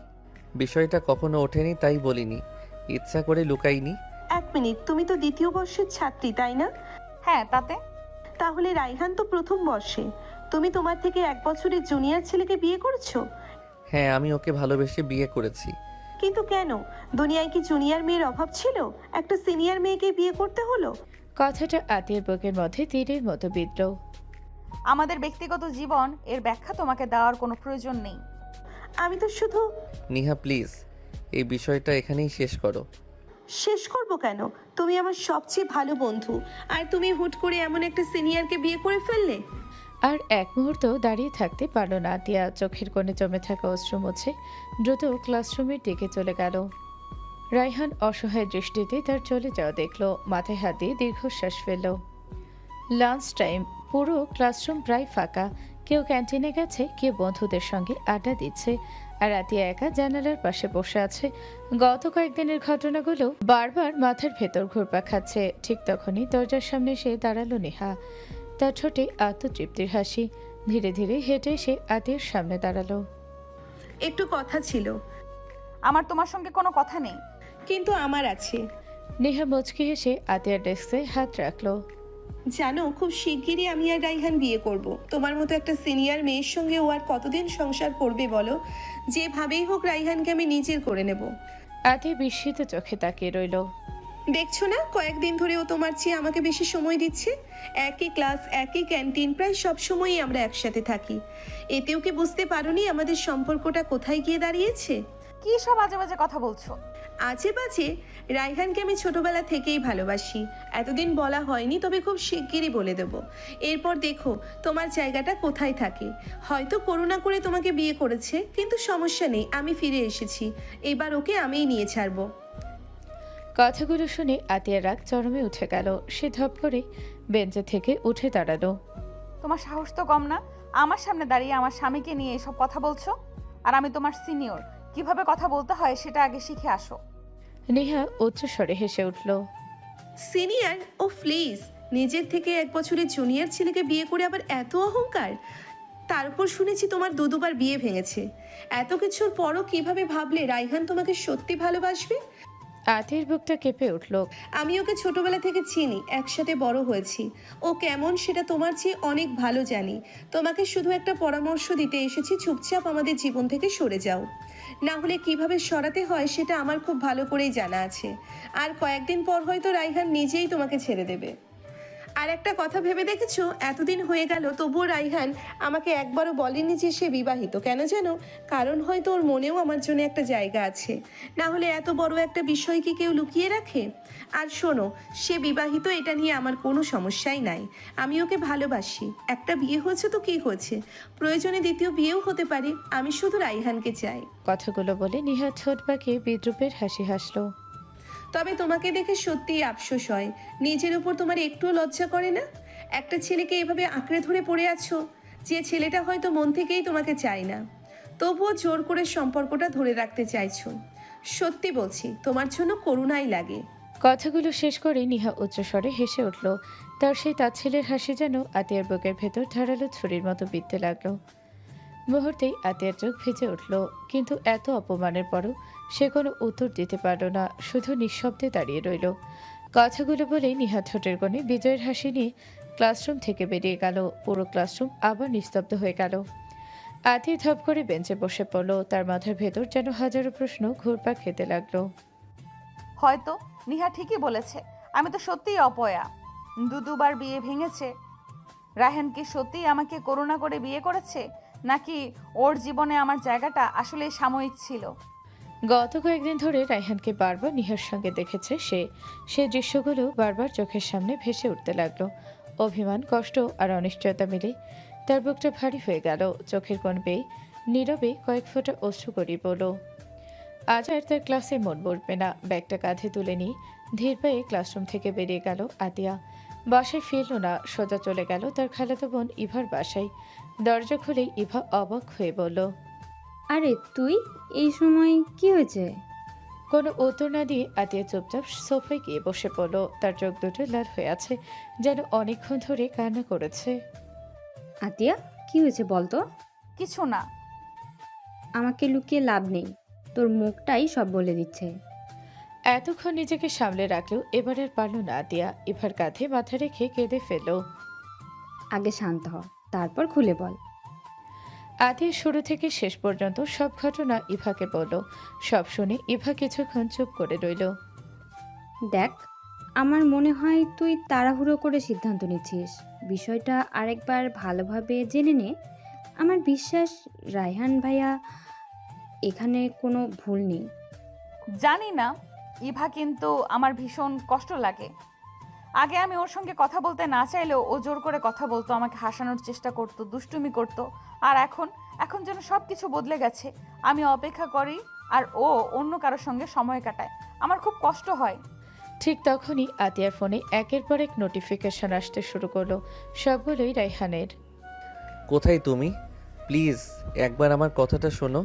তোমার বাবার বাসায়ও গিয়েছিলাম, সেখানে নেই। প্লিজ এমন করো না। আমি তোমাকে অনেক ভালোবাসি নিহা, শুধু আমার ছোটবেলার বন্ধু, বিশ্বাস করো। মেসেজগুলো পড়েও আতিয়ার মন শান্ত হলো না। ঠিক তখনই আরেকটি নোটিফিকেশন ভেসে উঠল। Niha sent U A message. কিছুদিন আগে রায়হান নিজের ফেসবুক আইডি আতিয়ার ফোনে লগ ইন করে দিয়েছিল। অজানা এক অস্থিরতায় আতিয়া ফেসবুক খুলল। নেহার চ্যাট ওপেন করতেই তার বুকটা ধক করে উঠল। সর্বশেষ মেসেজে লেখা, রাইহান, তুমি এটা কি করলে? আমি তো ছোটবেলা থেকেই তোমাকে ভালোবাসি, আর তুমি কিনা একটা সিনিয়র মেয়েকে বিয়ে করে ফেললে। আরও একটি মেসেজ, ওকে ছেড়ে দাও, আমাকে বিয়ে করো। আমি তোমাকে অনেক বেশি ভালোবাসবো। ও তোমার থেকে বয়সে বড়, আমার মতো মেয়েকেই তোমার মানায়। এরপর, আমি তোমার সঙ্গে দেখা করতে চাই। কোথায় আসবো বলো? আতি দ্রুত আগের মেসেজগুলো দেখতে লাগলো। সেখানে দেখা গেল কয়েকদিন ধরে প্রায় নেহা প্রতিদিনই রায়হানকে নানা কথা লিখেছে। কি করছো? খেয়েছো? হুম। আজ দেখা হবে কেন? ব্যস্ত আছি। ক্যান্টিনে আসো। ঠিক আছে, হেই রায়হান। পরে কথা হবে। কিন্তু সেই মুহূর্তে আতিয়ার চোখে শুধু নিহার ভালোবাসার স্বীকারোক্তিগুলোই বারবার ভেসে উঠছিল। রাগ, অভিমান আর কষ্ট একসঙ্গে চেপে বসলো তার বুকের ওপর। আমি আর পারছি না। কথাটা বলেই সে রাগের মাথায় ফোনটা ছুঁড়ে মারল। ফোনটা মেঝেতে পড়ে কয়েক টুকরা হয়ে গেল। আতিয়া কি করলি? ইভা দ্রুত তাকে জড়িয়ে ধরল। প্লিজ আগে শান্ত হ। পুরো বিষয়টা না জেনে এমন সিদ্ধান্ত নিস না। কিন্তু আতিয়া তখন আর কোনো কথা শুনতে রাজি নয়। সে শুধু নীরবে কাঁদছে। এদিকে রায়হান প্রায় পাগলের মতো আতিয়াকে খুঁজে বেড়াচ্ছে। এক এক করে তার সব বান্ধবীর বাসায় গেল। আত্মীয় স্বজনদের ফোন করলো। ভার্সিটির আশেপাশেও অনেক খোঁজাখুঁজি করলো, কিন্তু কোথাও আতিয়ার কোনো খোঁজ পেল না। আল্লাহ, আমার আতিয়া কোথায়? উদ্বেগে তার হাত কাঁপছে, বারবার ফোন করছে, কিন্তু প্রতিবারই একই উত্তর, the phone is switched off. দেখতে দেখতে 3টা দিন কেটে গেল। গত 3-4 দিনের মানসিক চাপ, কান্নাকাটি আর ঠিকমতো খাওয়া দাওয়া না করার কারণে আতির শরীরটা ভীষণ দুর্বল হয়ে পড়েছে। হঠাৎ করে মাথাটা কেমন যেন ঘুরে উঠল।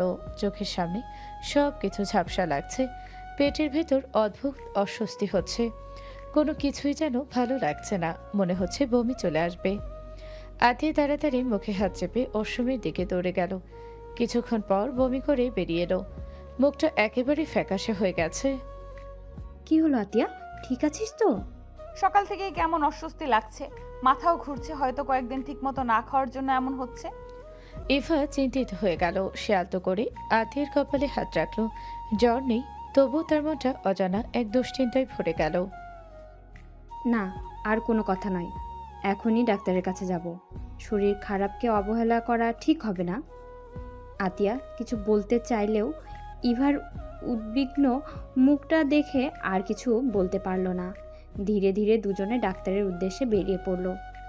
রায়হানের মোবাইলে একটা অচেনা নাম্বার থেকে ফোন এলো। রায়হান এক মুহূর্ত দেরি না করে কলটা রিসিভ করলো। হ্যালো, আসসালামু আলাইকুম। ওয়ালাইকুম আসসালাম রায়হান ভাইয়া। আমি ইভা বলছি, আতিয়ার খালাতো বোন। ইভার নাম শুনে রায়হান চেয়ার থেকে উঠে দাঁড়ালো। ইভা, আতিয়া কোথায়? ও কি আপনার কাছে আছে? প্লিজ বলো, ও কেমন আছে? ভাইয়া আগে আপনি শান্ত হন। আতিয়া আমার কাছে আছে, কিন্তু একটা অনুরোধ আছে। কি অনুরোধ বলেন? আমি যে আপনাকে ফোন করেছি আর আতিয়া আমার বাসায় আছে, এই কথাটা আতিয়াকে কিছুতেই জানাবেন না। আচ্ছা, বলবো না, কিন্তু কেন? কারণ আতিয়া এখনও অনেক রাগ আর অভিমানের মধ্যে আছে। আপনি যদি হঠাৎ চলে আসেন বলে জানতে পারে, তাহলে হয়তো এখান থেকেও চলে যাবে। তখন ওকে আর খুঁজে পাওয়া খুব কঠিন হয়ে যাবে। আচ্ছা, আমি কাউকে কিছু বলবো না। আমি এখনই আমার বাসার ঠিকানাটা পাঠিয়ে দিচ্ছি। আপনি যত তাড়াতাড়ি সম্ভব চলে আসুন। এই 3 দিনে ও ঠিকমতো কিচ্ছু খায়নি, ঘুমোয়নি, সারাক্ষণ শুধু চুপচাপ বসে থাকে আর কাঁদে। এভাবে চলতে থাকলে ও অসুস্থ হয়ে যাবে। আপনি ছাড়া এখন ওকে কেউ সামলাতে পারবে না। কথাগুলো শুনে রায়হানের বুকটা মোচড় দিয়ে উঠল। তার চোখ ভিজে গেল। আমি এখনই আসছি, প্লিজ শুধু ওকে কোথাও যেতে দিয়েন না। চিন্তা করবে না, আমি আছি। কলটা কেটে যেতেই রায়হান এক মুহূর্ত দেরি করল না। টেবিলের ওপর থেকে বাইকের চাবিটা তুলে নিয়ে প্রায় দৌড়ে বাড়ি থেকে বেরিয়ে গেল। আজ 3 দিন পর হয়তো সে আবার তার ভালোবাসার মানুষটার মুখ দেখতে পাবে। ইভার দেওয়ার ঠিকানা অনুসরণ করে বেশ কিছুক্ষণ পর সেখানে পৌঁছালো রায়হান। ইভা দরজা খুলে ধীরে ধীরে বলল, আসতে যান ভাইয়া, আতিয়া ছাদে আছে। আর প্লিজ রাগ করবেন না, আগে ওর কথাগুলো শুনবেন। ধীর পায়ে সিঁড়ি বেয়ে ছাদে উঠে গেল রায়হান। রেলিংয়ের পাশে দাঁড়িয়ে আছে আতিয়া। বিকেলের হালকা বাতাসে তার চুলগুলো এলোমেলো হয়ে উঠছে। সে এক দৃষ্টিতে আকাশের দিকে তাকিয়ে নিঃশব্দে কাঁদছে। দৃশ্যটা দেখে রায়হানের বুকটা হু হু করে উঠল। ধীরে ধীরে সে আতিয়ার পেছনে গিয়ে দাঁড়ালো। কোনো কথা না বলে আলতো করে তাকে পেছন থেকে জড়িয়ে ধরল। আতিয়ার শরীরটা কেঁপে উঠল। রায়হান চোখটা বন্ধ করে শান্ত গলায় বলল, কেন এমন করলে তুমি সিনিয়র? এই 3 দিনে একবারও কি আমার কথা মনে পড়েনি? আমাকে কি এতটুকুও বিশ্বাস করতে পারলে না? আতিয়া কয়েক সেকেন্ড নিশ্চুপ হয়ে রইল। তারপর আচমকাই রায়হানের হাত দুটো নিজের শরীর থেকে সরিয়ে দিয়ে কয়েক কদম দূরে সরে গেল। তুমি এখানে কেন এসেছো? কে তোমাকে এই ঠিকানা দিয়েছে? সেগুলো এখন গুরুত্বপূর্ণ না সিনিয়র। আমার কাছে গুরুত্বপূর্ণ। বলো, কে বলেছে? প্লিজ শান্ত হও। আমি শুধু তোমার সঙ্গে কথা বলতে এসেছি। আমার তোমার সঙ্গে কোনো কথা নেই, তুমি চলে যাও। না, আজ তোমার সব কথা শুনবো, তারপর তুমি আমার কথাও শুনবে। তার আগে আমি কোথাও যাচ্ছি না। আমি তো সেদিনও তোমার কথা শুনেছিলাম রায়হান, তার ফল কি হয়েছে? রায়হান এক পা এগিয়ে এলো, তার কণ্ঠে ছিল ক্লান্তি আর অসহায়ত্ব। তোমার চোখের সামনে যা দেখেছো পুরো সত্যি সেটা না। একবার শুধু আমাকে সুযোগ দাও। সুযোগ? কতগুলো সুযোগ লাগবে তোমার? আদির চোখ আবার ভিজে উঠল। আমি তোমাকে আমার পুরো পৃথিবী বানিয়েছিলাম, আর তুমি আমার পৃথিবীতেই সন্দেহ ঢুকিয়ে দিয়েছো।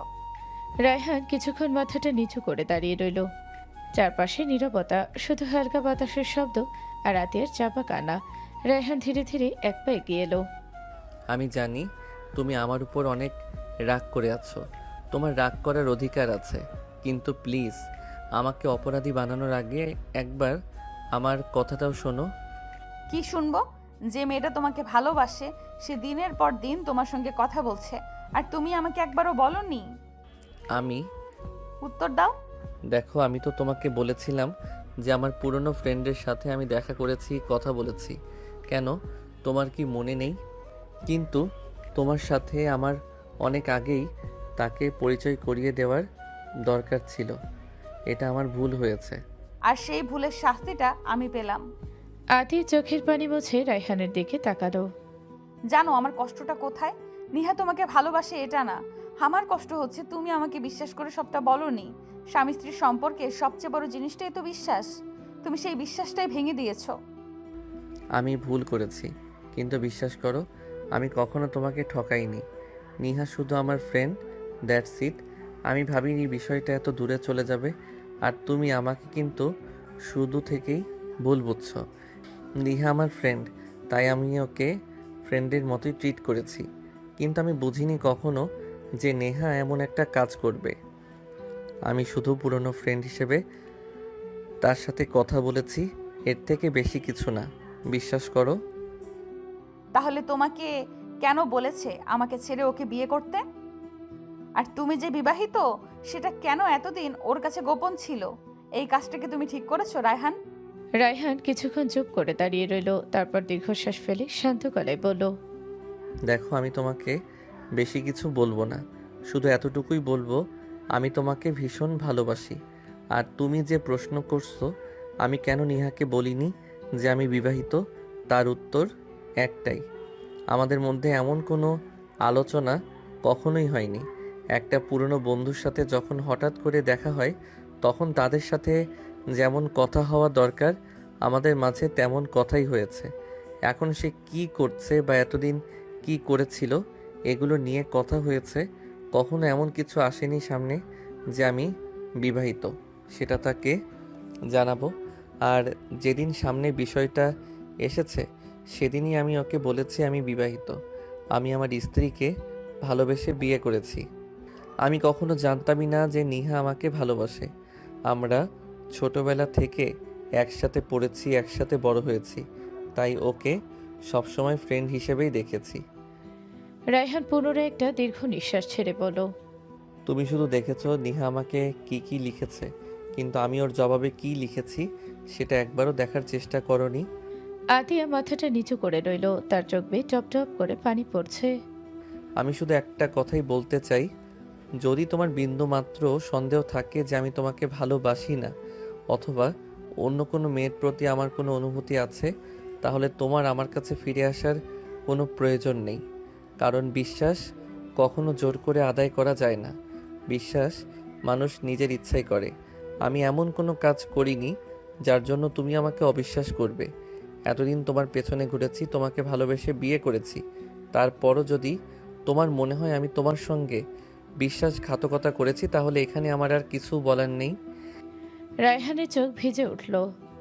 এই 3টা দিন তুমি আমার সঙ্গে কোনো যোগাযোগ করনি, তোমাকে না দেখে আমি কতটা পাগলের মতো ঘুরেছি সেটা একমাত্র আল্লাহ আর আমি জানি। একটা মুহূর্ত শান্তিতে থাকতে পারিনি। তোমাকে ছাড়া আমার প্রতিটা সেকেন্ড কিভাবে কেটেছে সেটা তুমি কোনো দিন বুঝবে না।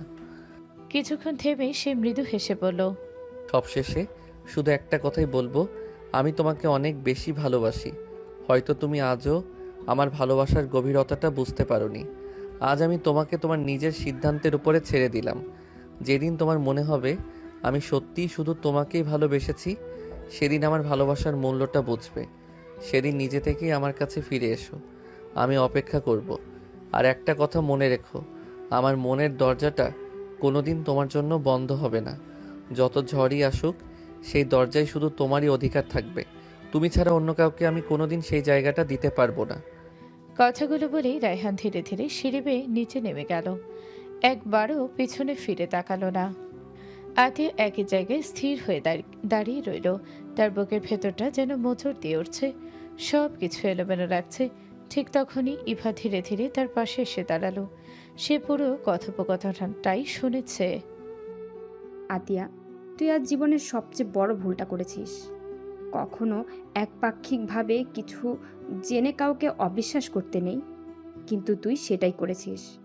আমি যতটুকু রায়হান ভাইয়াকে চিনেছি, উনি ভীষণ ভালো একজন মানুষ। তোকে অন্ধকারের মতো ভালোবেসেছে, তোকে অন্ধের মতো ভালোবেসেছে, আর তুই দিনের পর দিন শুধু ওনাকে কষ্ট দিয়ে গিয়েছিস। আতিয়া নিঃশব্দে কান্না করছে। ইভা আবার বলল, তুই সবসময় একটু রাগী আর জেদি ছিলি, কিন্তু এই জেদটা যদি তুই এখন না ছাড়িস, তাহলে একটা সময় এমন আসবে যখন শুধু আফসোস করেই কাটাতে হবে। জানিস, ওই 3 দিন রায়হান ভাইয়া ঠিক মতো কিচ্ছু খায়নি।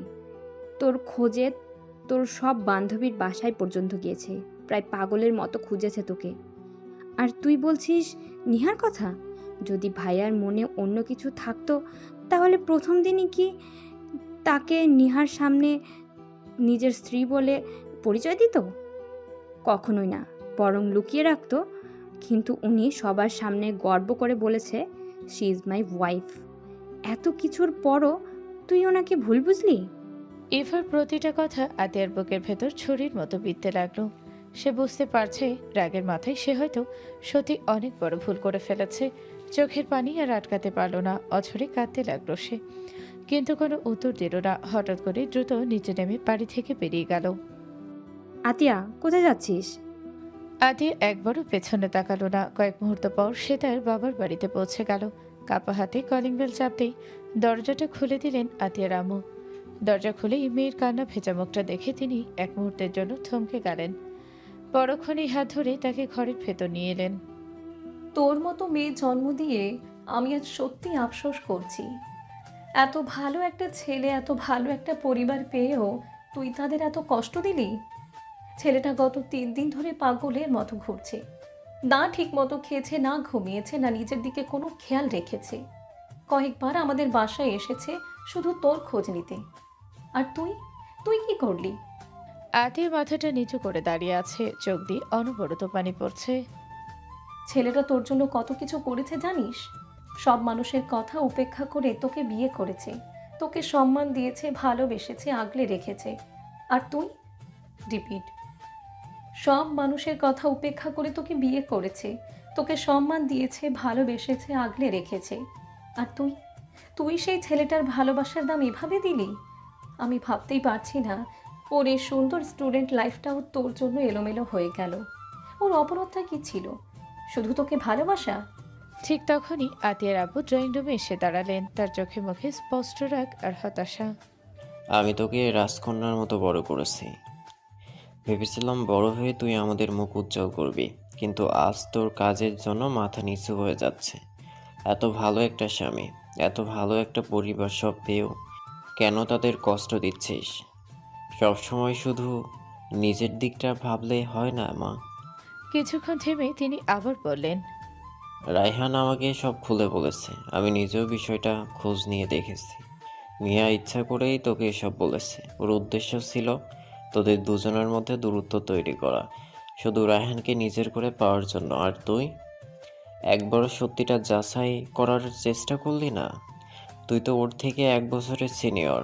তোর কি এতটুকু জ্ঞান বুদ্ধিও নেই যে বুঝবি একটা মেয়ে তোকে ফাঁসানোর চেষ্টা করছে? আর সত্যিই বলতে লজ্জা লাগছে, তুই আমার মেয়ে। এতটুকু বলেই তিনি রাগে নিজের রুমে চলে গেলেন। আম্মু ভারী নিঃশ্বাস ফেলে তার পেছনে চলে গেলেন।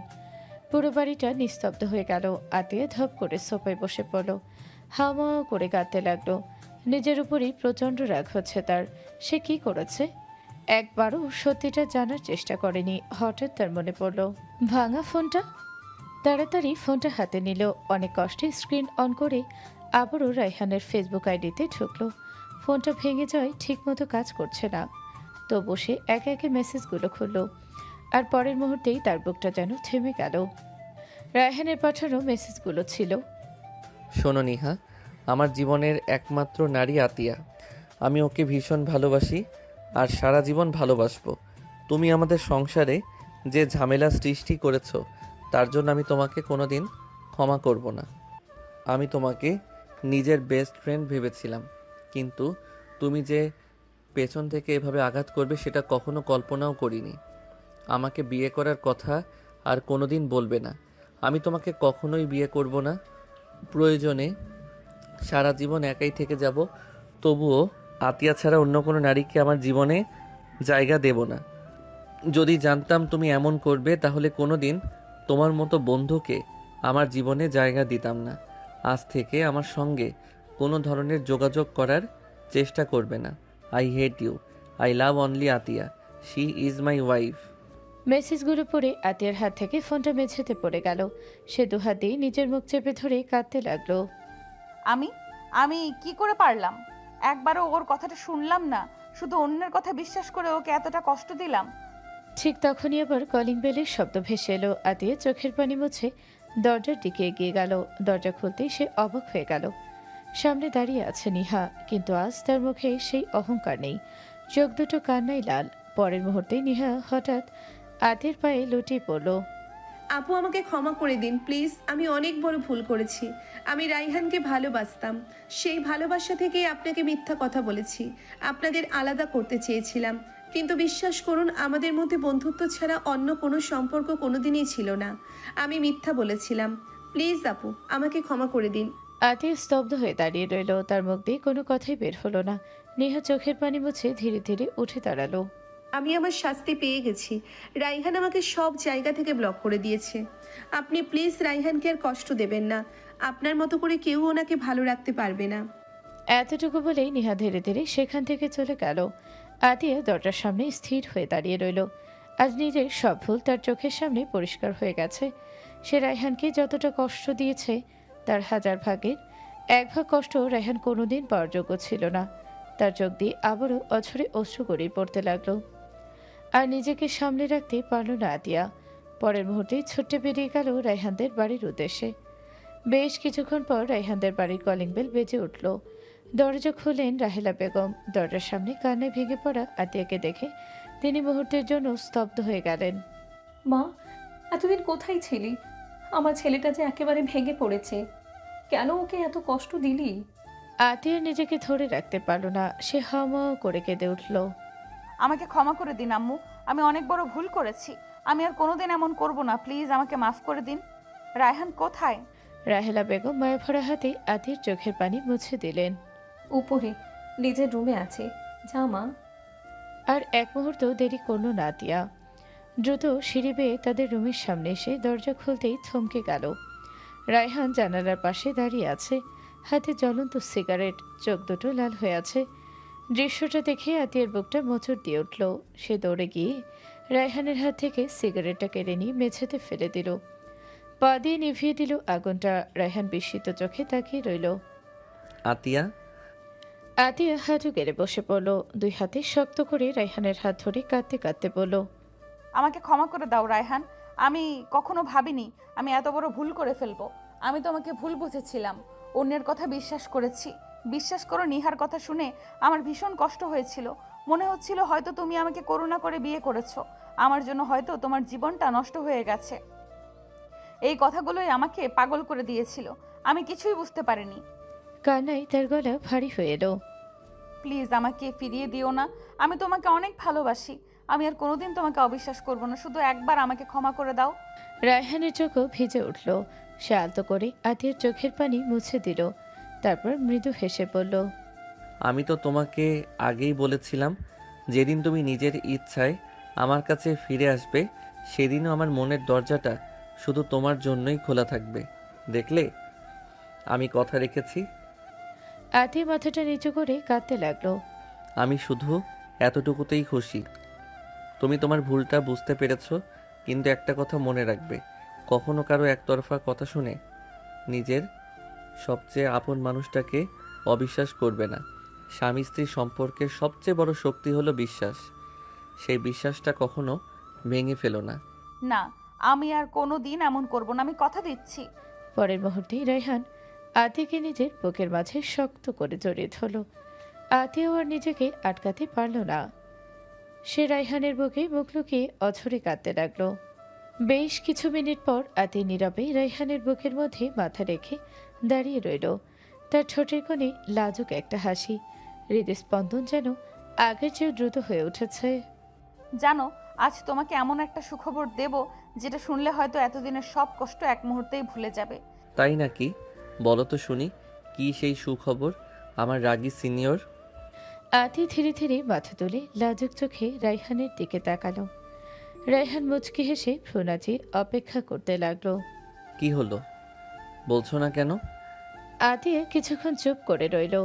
লজ্জায় তার গাল দুটো টকটকে লাল হয়ে গেছে। অবশেষে খুব আস্তে করে ফিসফিসিয়ে পড়ল, মিস্টার দুষ্টু জুনিয়র, আপনি আর শুধু জুনিয়র থাকবেন না। আচ্ছা। আতি মুচকি হেসে আরও একটু কাছে এলো। তারপর রায়হানের কানে মুখ নিয়ে আস্তে করে বলল, কারণ আপনি বাবা হতে চলেছেন আর আমি মা হতে চলেছি। মুহূর্তের জন্য সময় যেন থেমে গেল। রায়হান স্থির হয়ে তাকিয়ে রইল আতিয়ার দিকে। মুখে কোনো কথা নেই, চোখ দুটো ধীরে ধীরে ভিজে উঠছে। সত্যি বলছো? আতি লজ্জায় মাথাটা নিচু করে হালকা করে মাথা নাড়ল। পরের মুহূর্তেই রায়হান আনন্দে আতিয়াকে কোলে তুলে নিল। ঘোরাতে ঘোরাতে শিশুর মতো হেসে উঠল। আলহামদুলিল্লাহ, আমি বাবা হতে চলেছি। খুশিতে তার চোখ থেকেও দুফোঁটা অশ্রু গড়িয়ে পড়ল। সে আলতো করে আতির কপালে একটা চুমু এঁকে দিল। ধন্যবাদ আমাকে পৃথিবীর সবচেয়ে সুন্দর উপহারটা দেওয়ার জন্য। তারপর আর এক মুহূর্ত দেরি না করে সে দৌড়ে নিচে নেমে গেল। আম্মু আব্বু কোথায় তোমরা? রাহেলা বেগম আর তার স্বামী তাড়াতাড়ি করে বেরিয়ে এলেন। কি হয়েছে বাবা, এভাবে চিৎকার করছিস কেন? আম্মু, আমি বাবা হতে চলেছি, তোমরা দাদা দাদি হতে চলেছ। কথাটা শুনে দুজনের মুখে যেন আনন্দের ঝলক ফুটে উঠল। রাহেলা বেগম আনন্দে চোখের পানি মুছে ছেলের মাথায় হাত বুলিয়ে দিলেন। আলহামদুলিল্লাহ, আল্লাহ আমাদের দোয়া কবুল করেছেন। আলহামদুলিল্লাহ, আর সত্যিই আমাদের ঘরটা পূর্ণ হয়ে গেল। পুরো বাড়িটা আনন্দে ভরে উঠল। হাসি, দোয়া আর ভালোবাসায় কেটে গেল অনেকটা সময়। কিছুক্ষণ পর রায়হান আবার তাদের রুমে ফিরে এলো। আতিয়া তখন জানালার পাশে দাঁড়িয়ে মুচকি হাসছিল। রায়হান ধীরে ধীরে পেছন থেকে তাকে জড়িয়ে ছিল। এক হাতে আলতো করে আতিয়ার পেটের উপর রেখে ফিসফিস করে বলতে লাগলো, আজ আমি পৃথিবীর সবচেয়ে সুখী মানুষ। তুমি আমাকে শুধু একজন স্বামী হওয়ার সুখই দাওনি, একজন বাবা হওয়ার সৌভাগ্যও দিয়েছ।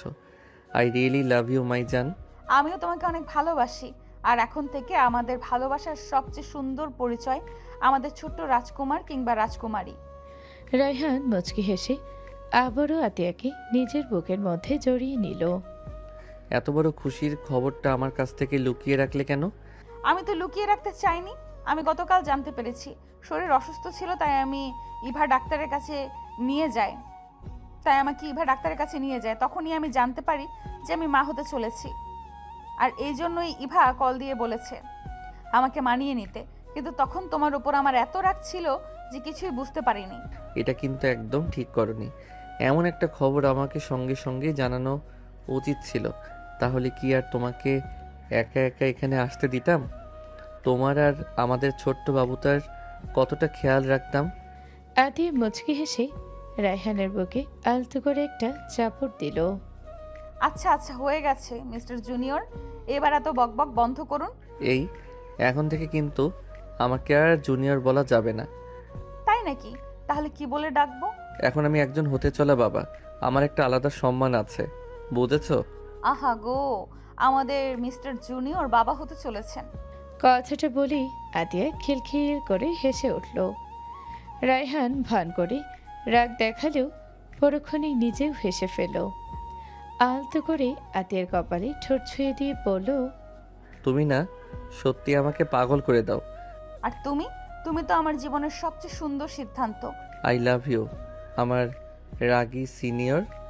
আই লাভ ইউ টু আমার দুষ্টু জুনিয়র। সমাপ্ত।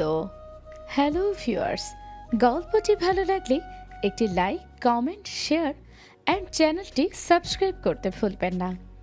এতক্ষণ আমাদের সাথে থাকার জন্য অসংখ্য ধন্যবাদ।